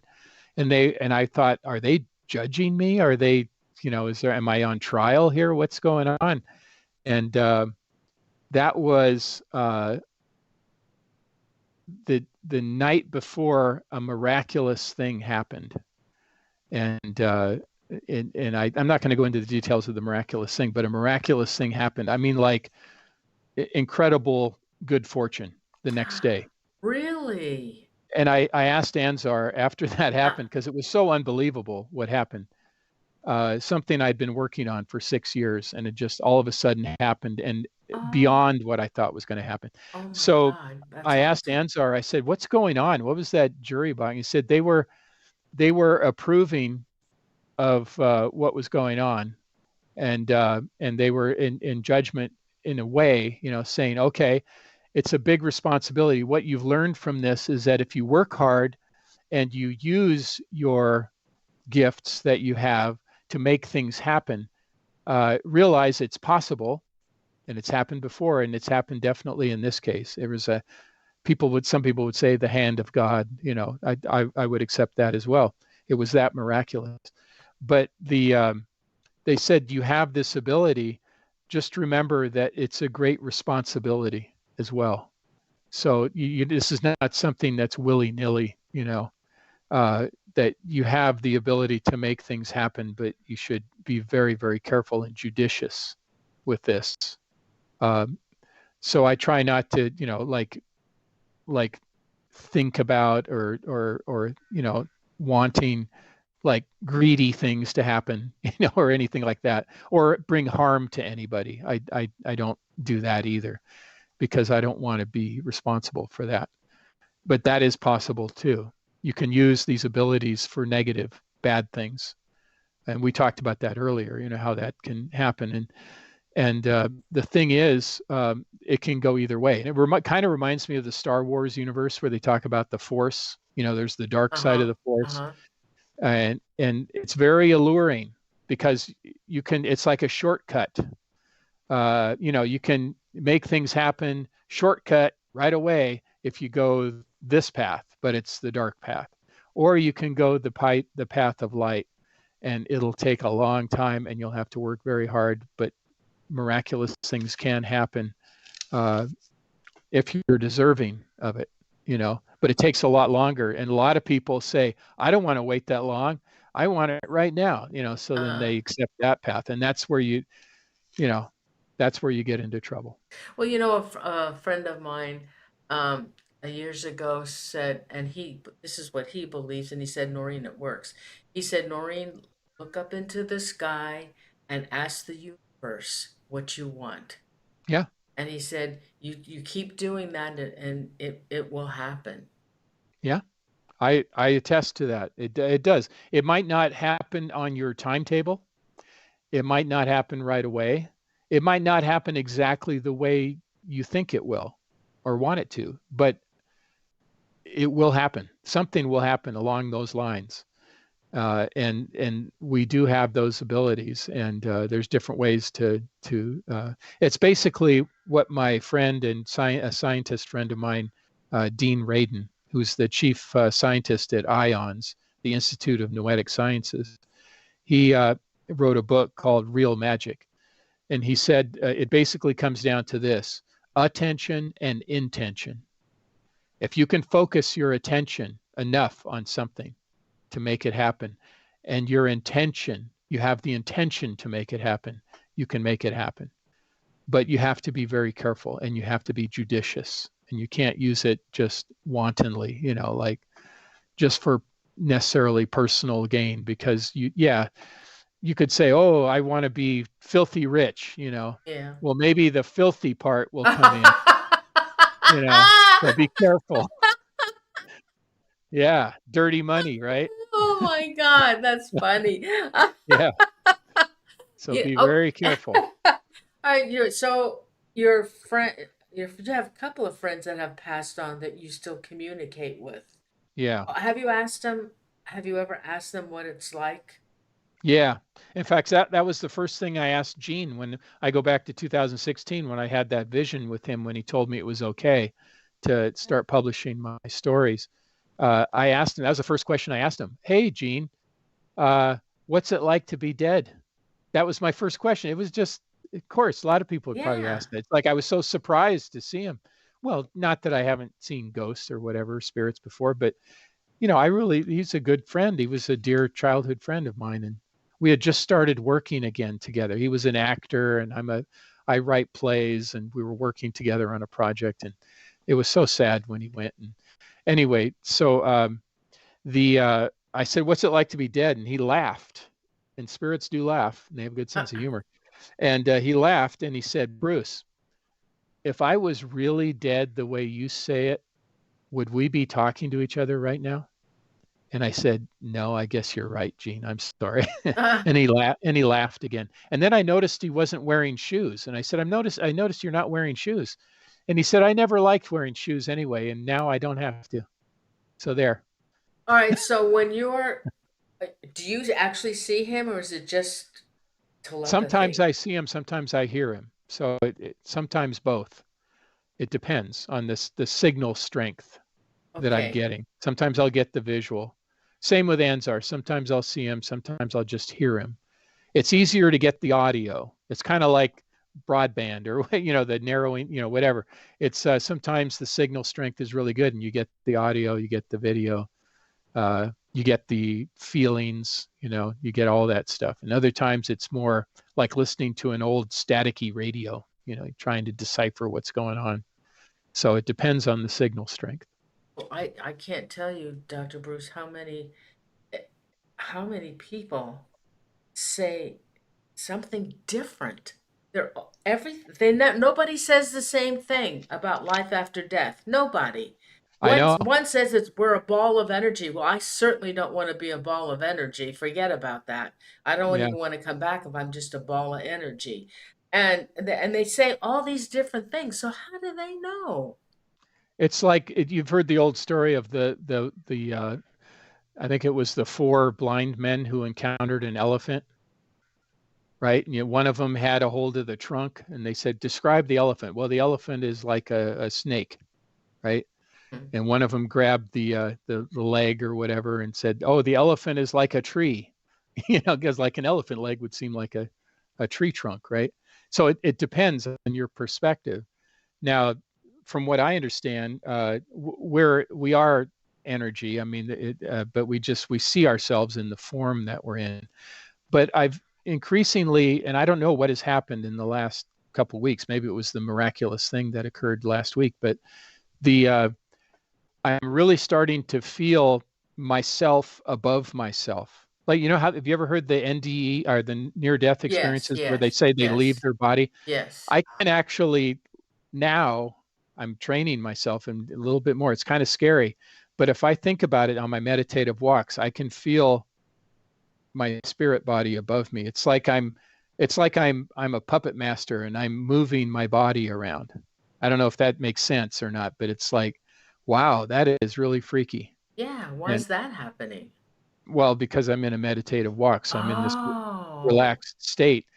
Like right now, I feel very, compressed. I feel gravity, but when you feel like that, you feel like, wow, I'm kind of, it feels very light. And so now that is could be described as energy. I think it's still me. It's my soul. It's my spirit, but it still kind of looks like me. I mean, it's still part of me.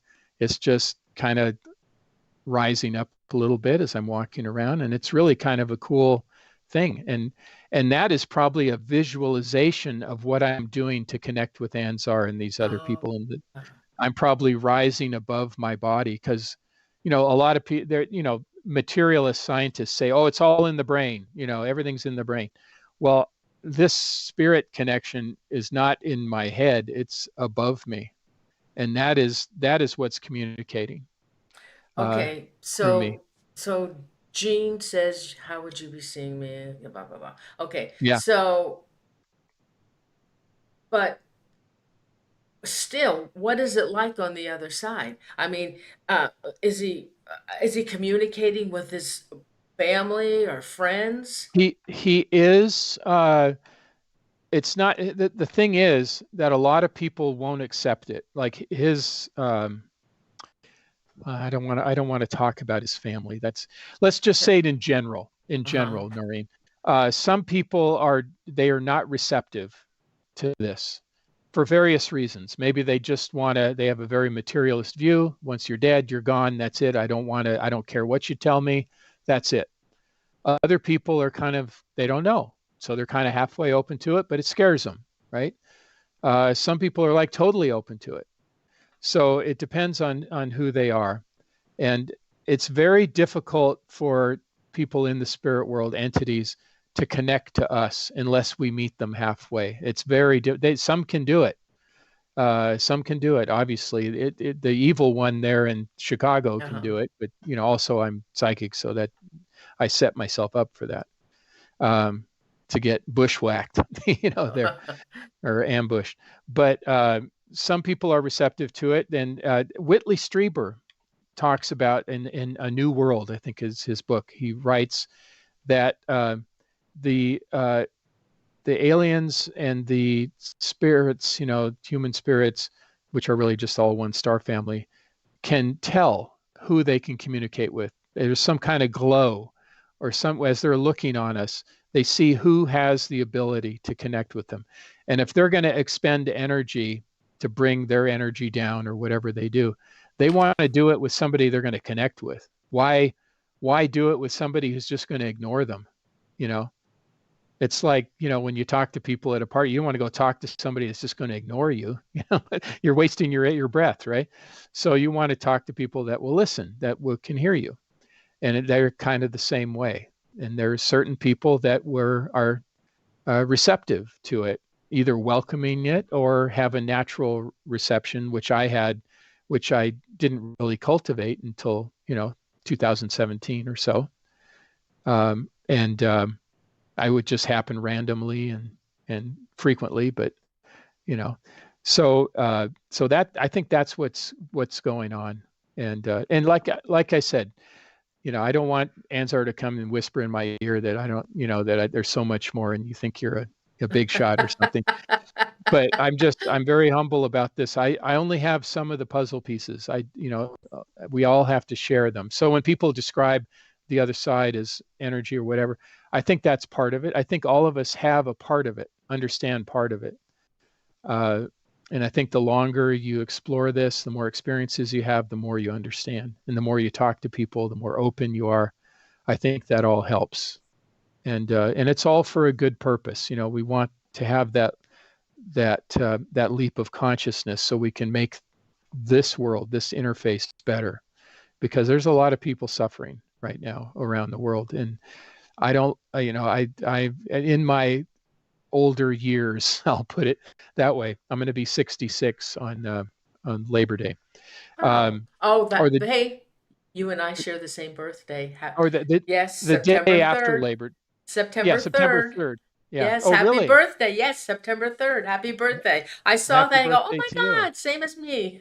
Happy birthday to you too. Yeah. Thanks. Um, so I'm much more sensitive now. Tears will come much easier. I think part of that is just getting comfortable, with who I am and what I'm here for. And I'm not saying I'm a perfect person or anything. I'm just saying that I understand my mission much better than I ever have. And so I love teaching. I love teaching young people, during the day, my day job. I love writing. I love having these experiences, talking to you and talking to other people who are interested. And yeah, so that's what I'm supposed to be doing, and trying to make a good difference in the world. I bet your classes are full.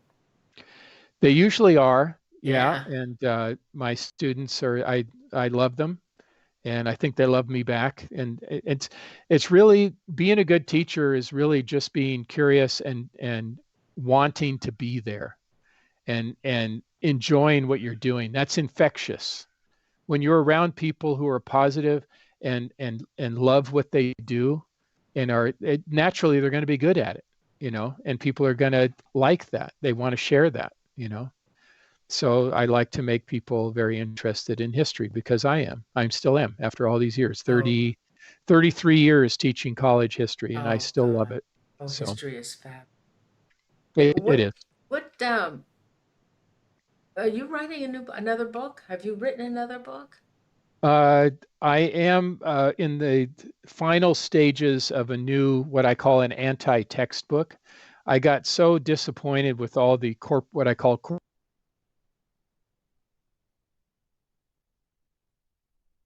corporate textbook. Freezing.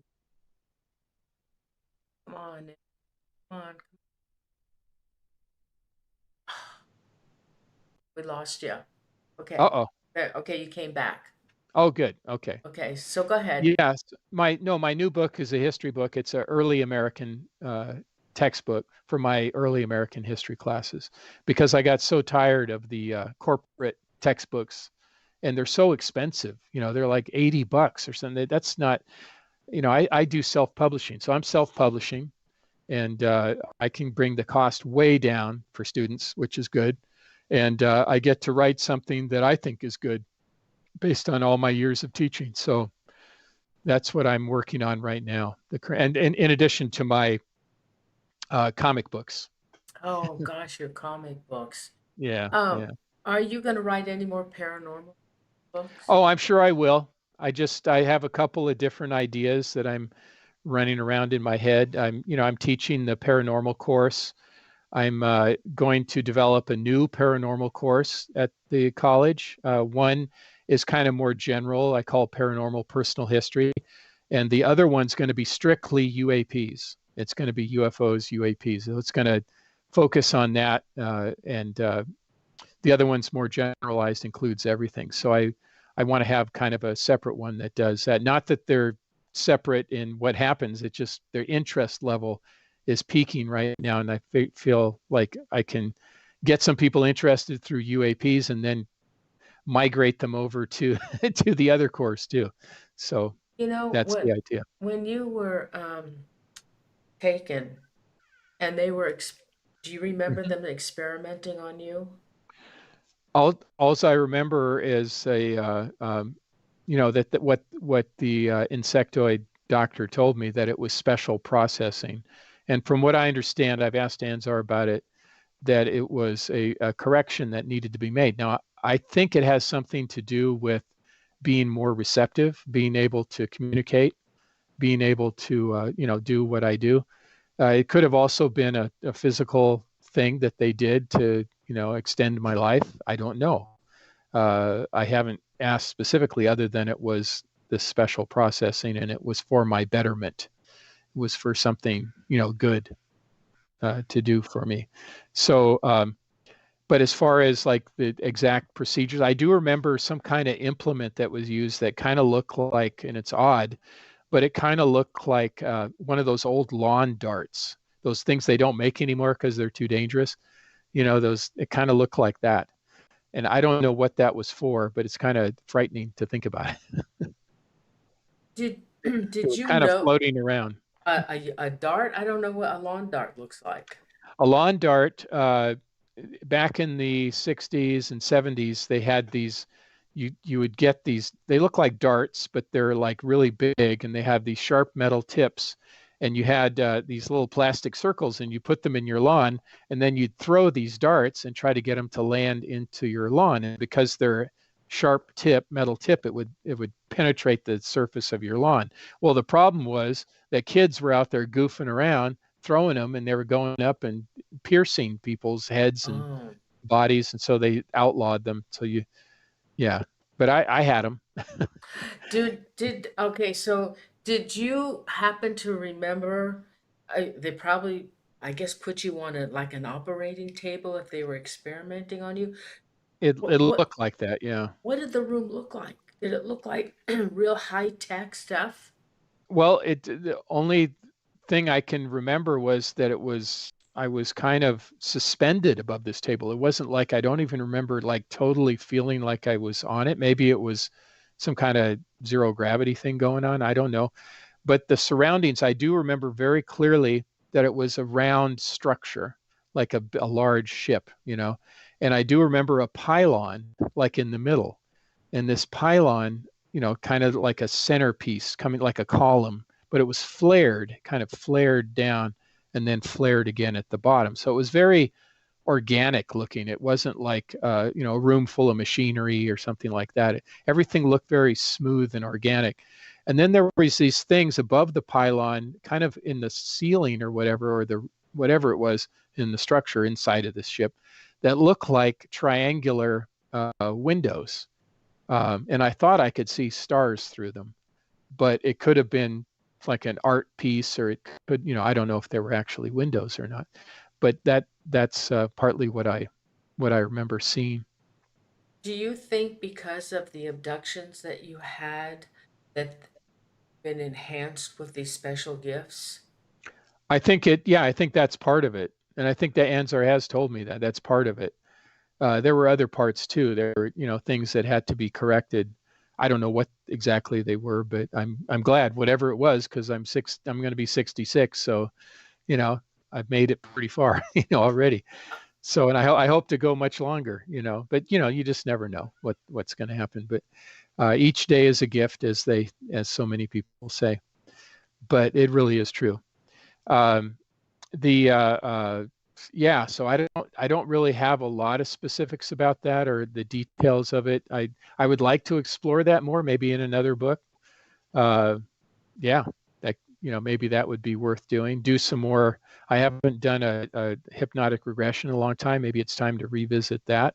Go back to Yvonne before she retires. She's still Oh doing. yeah, I was supposed to do a show with her a long years ago, and she had an event or something she had to go to, and I never contacted her back because I'd really like to have her on the show, talk Oh, to her. yeah, she's a wonderful person. She really is. She's the head of CERO and the Close Encounter Resource Organization, and yeah, she would be a great guest for you. I can mention it to her, Okay. uh, and so she'll kind of get a heads up that you'd like to Yeah, contact her. I'll reach out to her for next year. Do Yeah, you think that if somebody was abducted and they had an illness, a life-threatening illness, that it would have been corrected? I think it could be. It could be. It depends on the type of abduction or the type of. In my case, it was a reunion. That's what I call it. But uh, it could be. I think it would be very possible. Obviously, they have advanced techniques if they can do this kind of. Um, oh, what do you call it? Well, they call it CRISPR technology. We have human technology that we use to modify the genome, to modify our genetics, and we can create hybrid creatures, which is amazing when you think about it. It's not really well known. People don't talk about it a lot, but this is what they have the ability to do. Those in the humans in the future can do this kind of super advanced CRISPR technology to manipulate our genetics and change it and so forth. And I think this is going on. So it could be I'm pretty sure that's what the process is. That would be my guess. What's going on. And yeah, Okay, they say that aliens are okay, they're among us, um, but they look like us, and I'm assuming that some do. Yeah, so can an alien change their identity? change their form, Yeah. how they appear. Yes, some Yes. can. Yeah, some, like the the lady, the female reptilian on the cover of my Timeless Trinity book. She's very. I've had people say I want to read the book, but I can't look at that cover. It scares me. And I thought about it, and I thought, should I put her on the cover? But she's a female reptilian, and she appeared to me in my vision when I had this experience with her, first as my mother. She appeared as my mother, and I thought it was my mother, and I thought I was having this wonderful reunion with my mom, and it was wonderful. And all of a sudden she started acting weird, and I thought, this is not my mom. And then she morphed and changed to her true appearance. Was the cover exactly what she looked like? Is how the artist who helped me, because I gave him my drawing and he did a professional illustration. It looks very exactly like what I saw. She was both frightening and alluring at the same time, in equal measure, equally frightening as she was equally alluring. So, and then Oh, she was incredibly strong, and she could lift me up and like I was nothing. And I'm a big guy. She lifted me up and said, "I can do whatever I want, and there's nothing you can do about it." oh my God. Was she half human? I don't know. I don't really know. I don't think she was a hybrid. It could be. Okay, Could then if be. she was a real alien, how did she adjust to our atmosphere? Well, this was within the this was going on. What was going on was not in this interface. It was in the alien world, spirit world, Oh, quantum world. Yeah, that's what I was tapping into. okay. That's where it was occurring. If I don't know if they can adapt to like breathing oxygen or whatever the oxygen nitrogen mixture that we have. I'm not sure if they can. so, are aliens breeding with humans? I believe so. Yeah. Yeah. So, so what they produce is a hybrid? Is that what they call it? The Yeah. outcome is a hybrid. So Yeah. that hybrid will have their innards or their DNA is going to be different than a human. So that hybrid, will they get illnesses? Are they susceptible to all the illnesses that we get? And we and maybe um, a longer lifespan? I you know, I don't know for sure. You would think so, but and especially if there's modifications that are done, like mods, what the young people call mods now, modifications done, further genetic modification. So I would think that all that is possible, and I, I mean, well, that's a whole other lengthy story, but yes, I'll just say that. Yes, I believe so. Okay, so if this hybrid gets ill and needs to go to the hospital and they need surgery or something, they'll be found out by the doctors, wouldn't they? If they ever make it to the hospital, yeah. Oh, okay. Nope. Huh. Something will probably happen where they Oh, won't be discovered, unless they want to be discovered. That's the whole idea with UAPs too. They either when you see them, they probably are allowing you to see them for whatever reason. There might be some accidental sightings, but I think they usually are, pretty careful with that. gee, I'm keeping you. We've been 2 hours, Dr. Bruce. So I just Well, want to ask you one more thing. You yeah, said sure. cryptids. Have you seen cryptids? Yes, I was just talking to Ginger earlier today because I was at a CERO meeting and my friend Lucy was talking about the Bigfoot experiences she had on at and in Pine Ridge Indian Reservation in South Dakota. But I reminded Ginger of our experience. We were in Northern California on the Redwoods Highway. It was pitch dark, driving at night.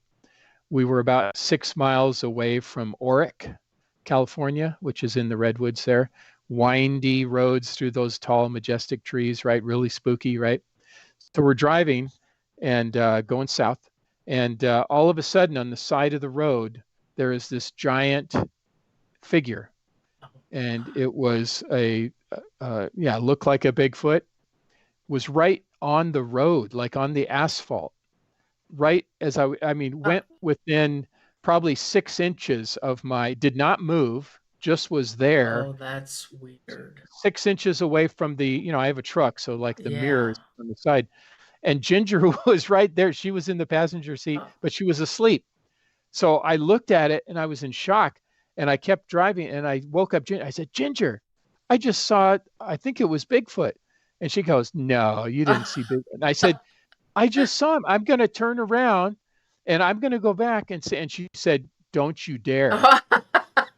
You keep going. And she was laughing when I told her. She said, I don't have to believe it, but I'm not going to take a chance. So you're going to keep going. And I said, Well, I'm getting tired. Can we just stop in Oric? Because we're like 6 miles away and stay overnight there. And she said, No, you keep driving. Wake up. Don't just keep driving. And then she was frightened, so, well, that's and I pretty wanted to go back. rare. I mean, if But then that I was, go ahead. but then I learned I found out where it was on the map, and then I found out it was only about 10 miles away from that famous where that famous film was taken. Oh, You know, the really? really famous one. I Yeah, forgot the name yeah. of it. Oh, I forget too, but I know which one you're Yeah, talking, and that was yeah, real. They said yeah, that was real. yeah. So it was very close to that location. So now I don't. I'm not saying for was it a human in a 7 foot tall human in an ape suit or in a Bigfoot suit? I suppose it could have been, but why would they risk their life like being 6 inches away from a car going 50 miles an hour on a dark Yeah, freeway? that's You know, that wouldn't really, make any sense. as far Yeah. as I know, they usually run. Yes. So, but this one wanted me to see it, and that's yeah. So we had that experience. I wish Ginger would have seen it, but she was asleep. So, but she believed enough to not want me to stop and go back. Have you ever asked Anzar about Bigfoot? You know, I don't think I ever have. That's interesting, but all that I've read about it, you know, I think that they're interdimensionals. You know, that's what I Oh would call. yeah, we yeah, Yeah, we figured that one out a long time ago. Oh, yeah, they're saying it was Patterson.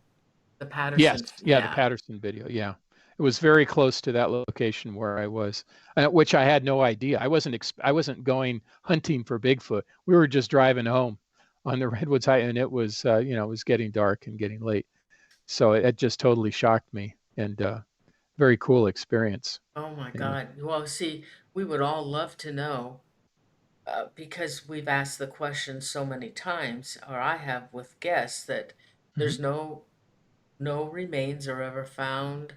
Yeah. Um, everybody seems to have a different story Yep. about Bigfoot, and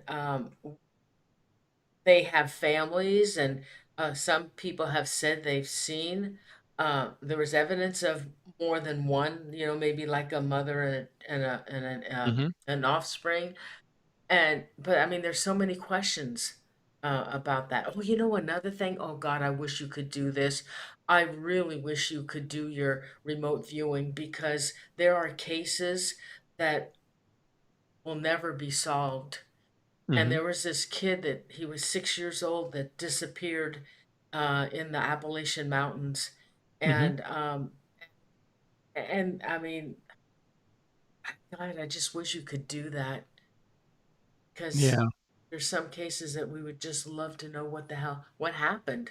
Yeah. No, I know, and I know my friend Lynn Buchanan does that. I don't think he charges for it as far as I know, but he would be my go-to guy for that type of thing. Although I'm not adverse to doing it. It's just that that's a lot of pressure, and I I I mean I like to help. I like to use what I do to help people, and I would have to think about it, and Well, haven't you but ever been curious when you hear about something happened and mhm, they disappeared? Aren't you ever yeah. curious and think, oh God, what happened to them? Maybe I could find out.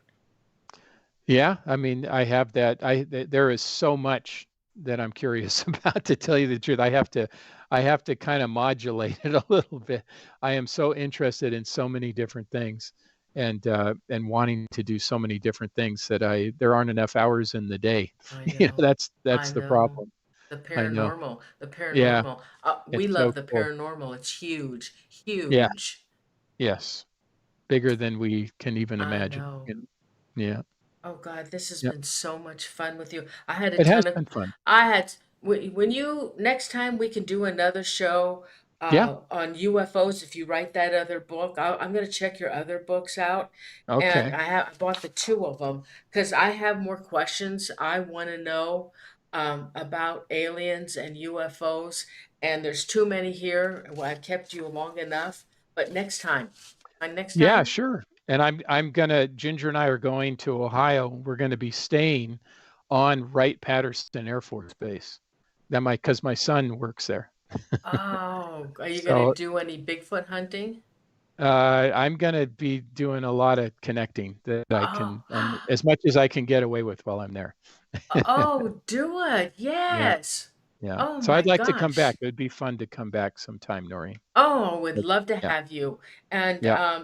like I told everybody, I did a show. We aired a show several years ago on Anzar, and I will put the link underneath this Okay. video because it's Cool. fascinating. And his Yeah. books, Thank you. Dr. Bruce's books, can all be purchased on Amazon. Yeah. Just That's all you good. have to do is Google his name and books, and they all Yeah. come up. Yeah. Fascinating. Oh, Yeah. thank you so much. Oh, you're Oh my welcome, God, it Noreen. was It was a so pleasure. much fun. My Oh pleasure. gosh.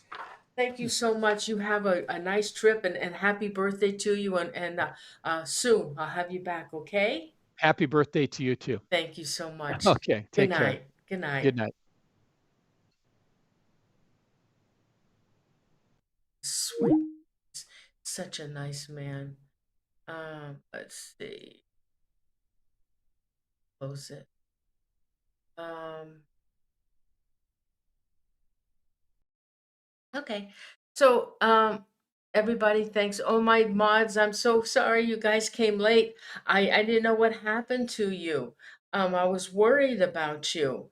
Um, anyway, he's wonderful. I've listened to about all his interviews on YouTube, but we're more into the paranormal, and I just love.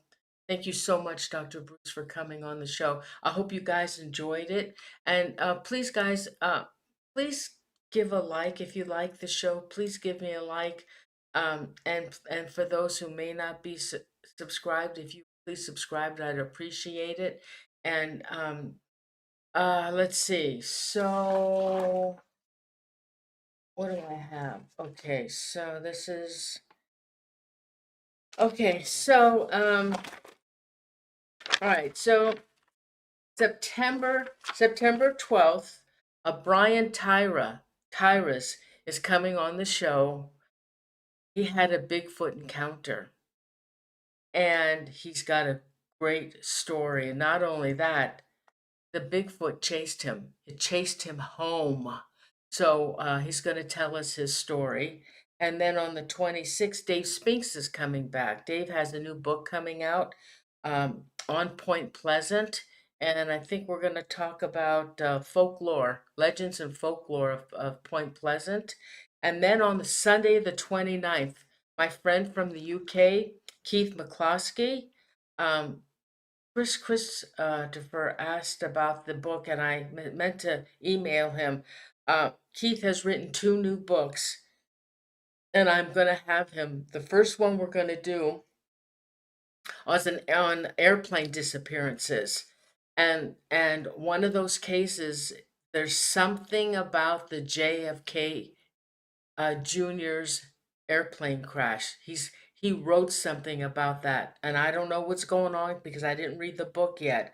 But that's going to be a good show. And there was another one on lighthouses that he wrote. So I'll have to wait until I don't have any more room for this year. So he'll come back to do on a show on lighthouses. And let's see, Jen is coming back on October 10th. Oh, and then October 24th, Steve Stockton. We're going to do celebrity deaths. I got to find out who those are.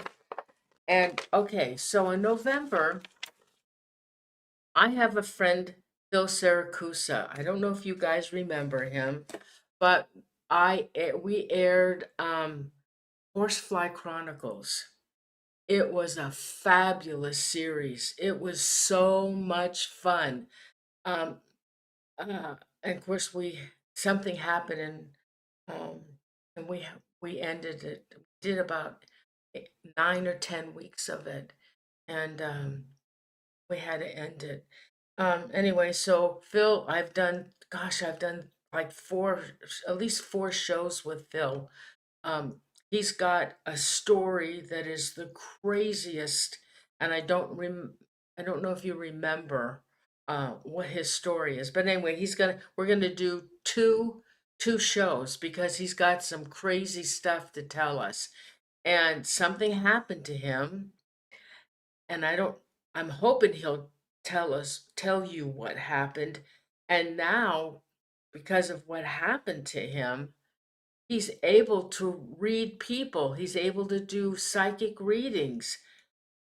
So it's going to be crazy. So I'm going to do two shows in November with him.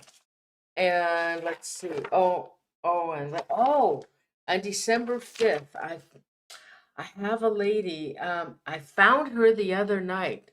Her name is Anna Maria Manello. She's an author. She writes paranormal books, and she's got some good stuff. So I have her on the 5th, and I don't have anything for the 19th yet. So I'll uh, I'll come up with that. But so I can't do any more shows now until next year.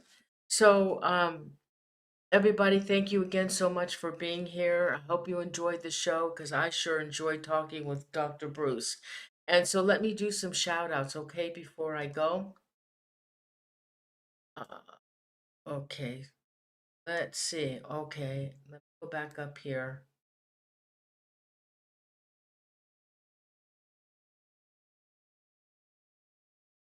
Come on, I can't see. Nancy Santa Maria I can't read. Okay, here you are. Nancy Santa Maria Latica.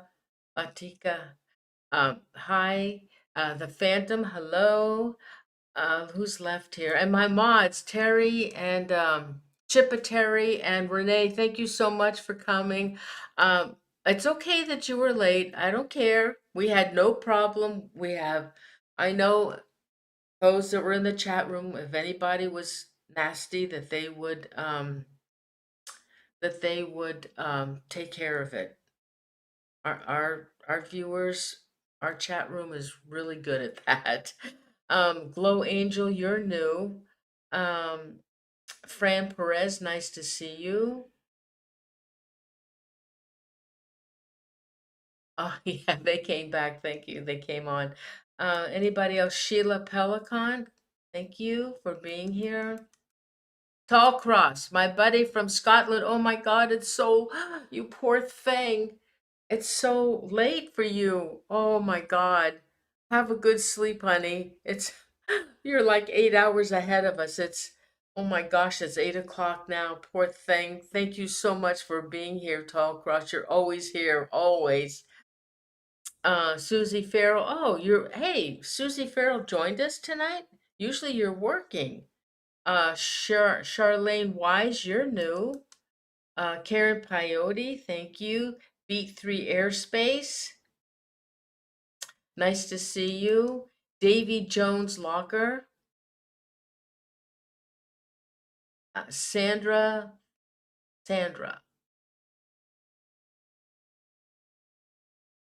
Sarah Claire, I am Alpha.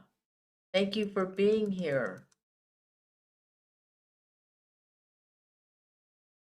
Stephen King's It. Aaron Brody, thank you for being here. Aaron, you sure have a lot of good food that you post.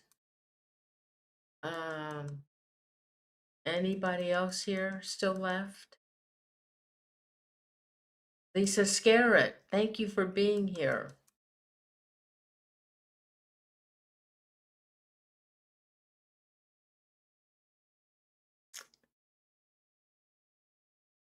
Let's see. Anybody else like chat room?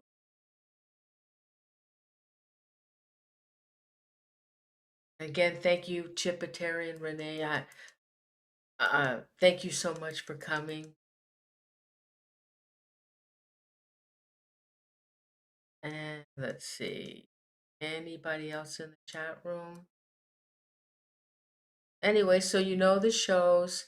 Um, I'll I have one show already in queue. It's on the front page of my YouTube channel, and I'll start getting Country Carpenter. I'll start getting the rest of the Eternal Spark. I'll start getting the rest of the you know the events set up. I gotta, you know, that takes a little time to put together. Okay, I don't see anybody else new. Uh, And the Phantom, I already said hi to you, Phantom. And everybody, thanks so much for being here tonight. Okay, anybody else? Wow, this is long. Oh, Andrew and the Gnomes. Nice to see you. It's okay, Renee. um, Anybody else left in the chat? Christopher didn't come tonight. I don't know why you guys aren't. I am signed up for Drew Drew's you guys know Drew Beeson. I, I never get notified when he goes live, and he goes live on the weekends, and I never get notified. I don't know what's wrong. The only thing I can think of is if you go to my front page on my YouTube channel, you can click something on the front page and you can, yeah, Drew Beeson, you can get a reminder. That's the only thing I can tell you to do. All right, everybody, I'm going to say goodnight. Have a great weekend. Gonna have a big barbecue on Sunday for Labor Day weekend. And be safe out there. Stay healthy. Uh, and let's see, I think, oh, was it Renee or Chippeteri? Her mom was sick. Oh gosh, I can't remember. Anyway, I think it was Chippeteri's mom. Can you send out positive vibes and maybe a prayer for her mom? I don't know if she's doing okay. I haven't looked at my messages. Let's see.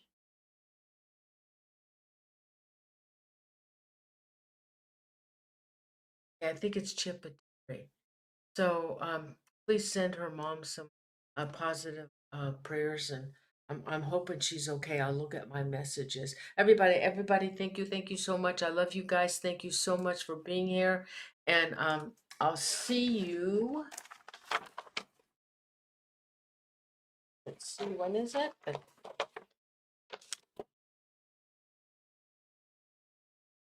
I'll see you on September 12th. Okay. Love you guys so much. Thank you. Good night.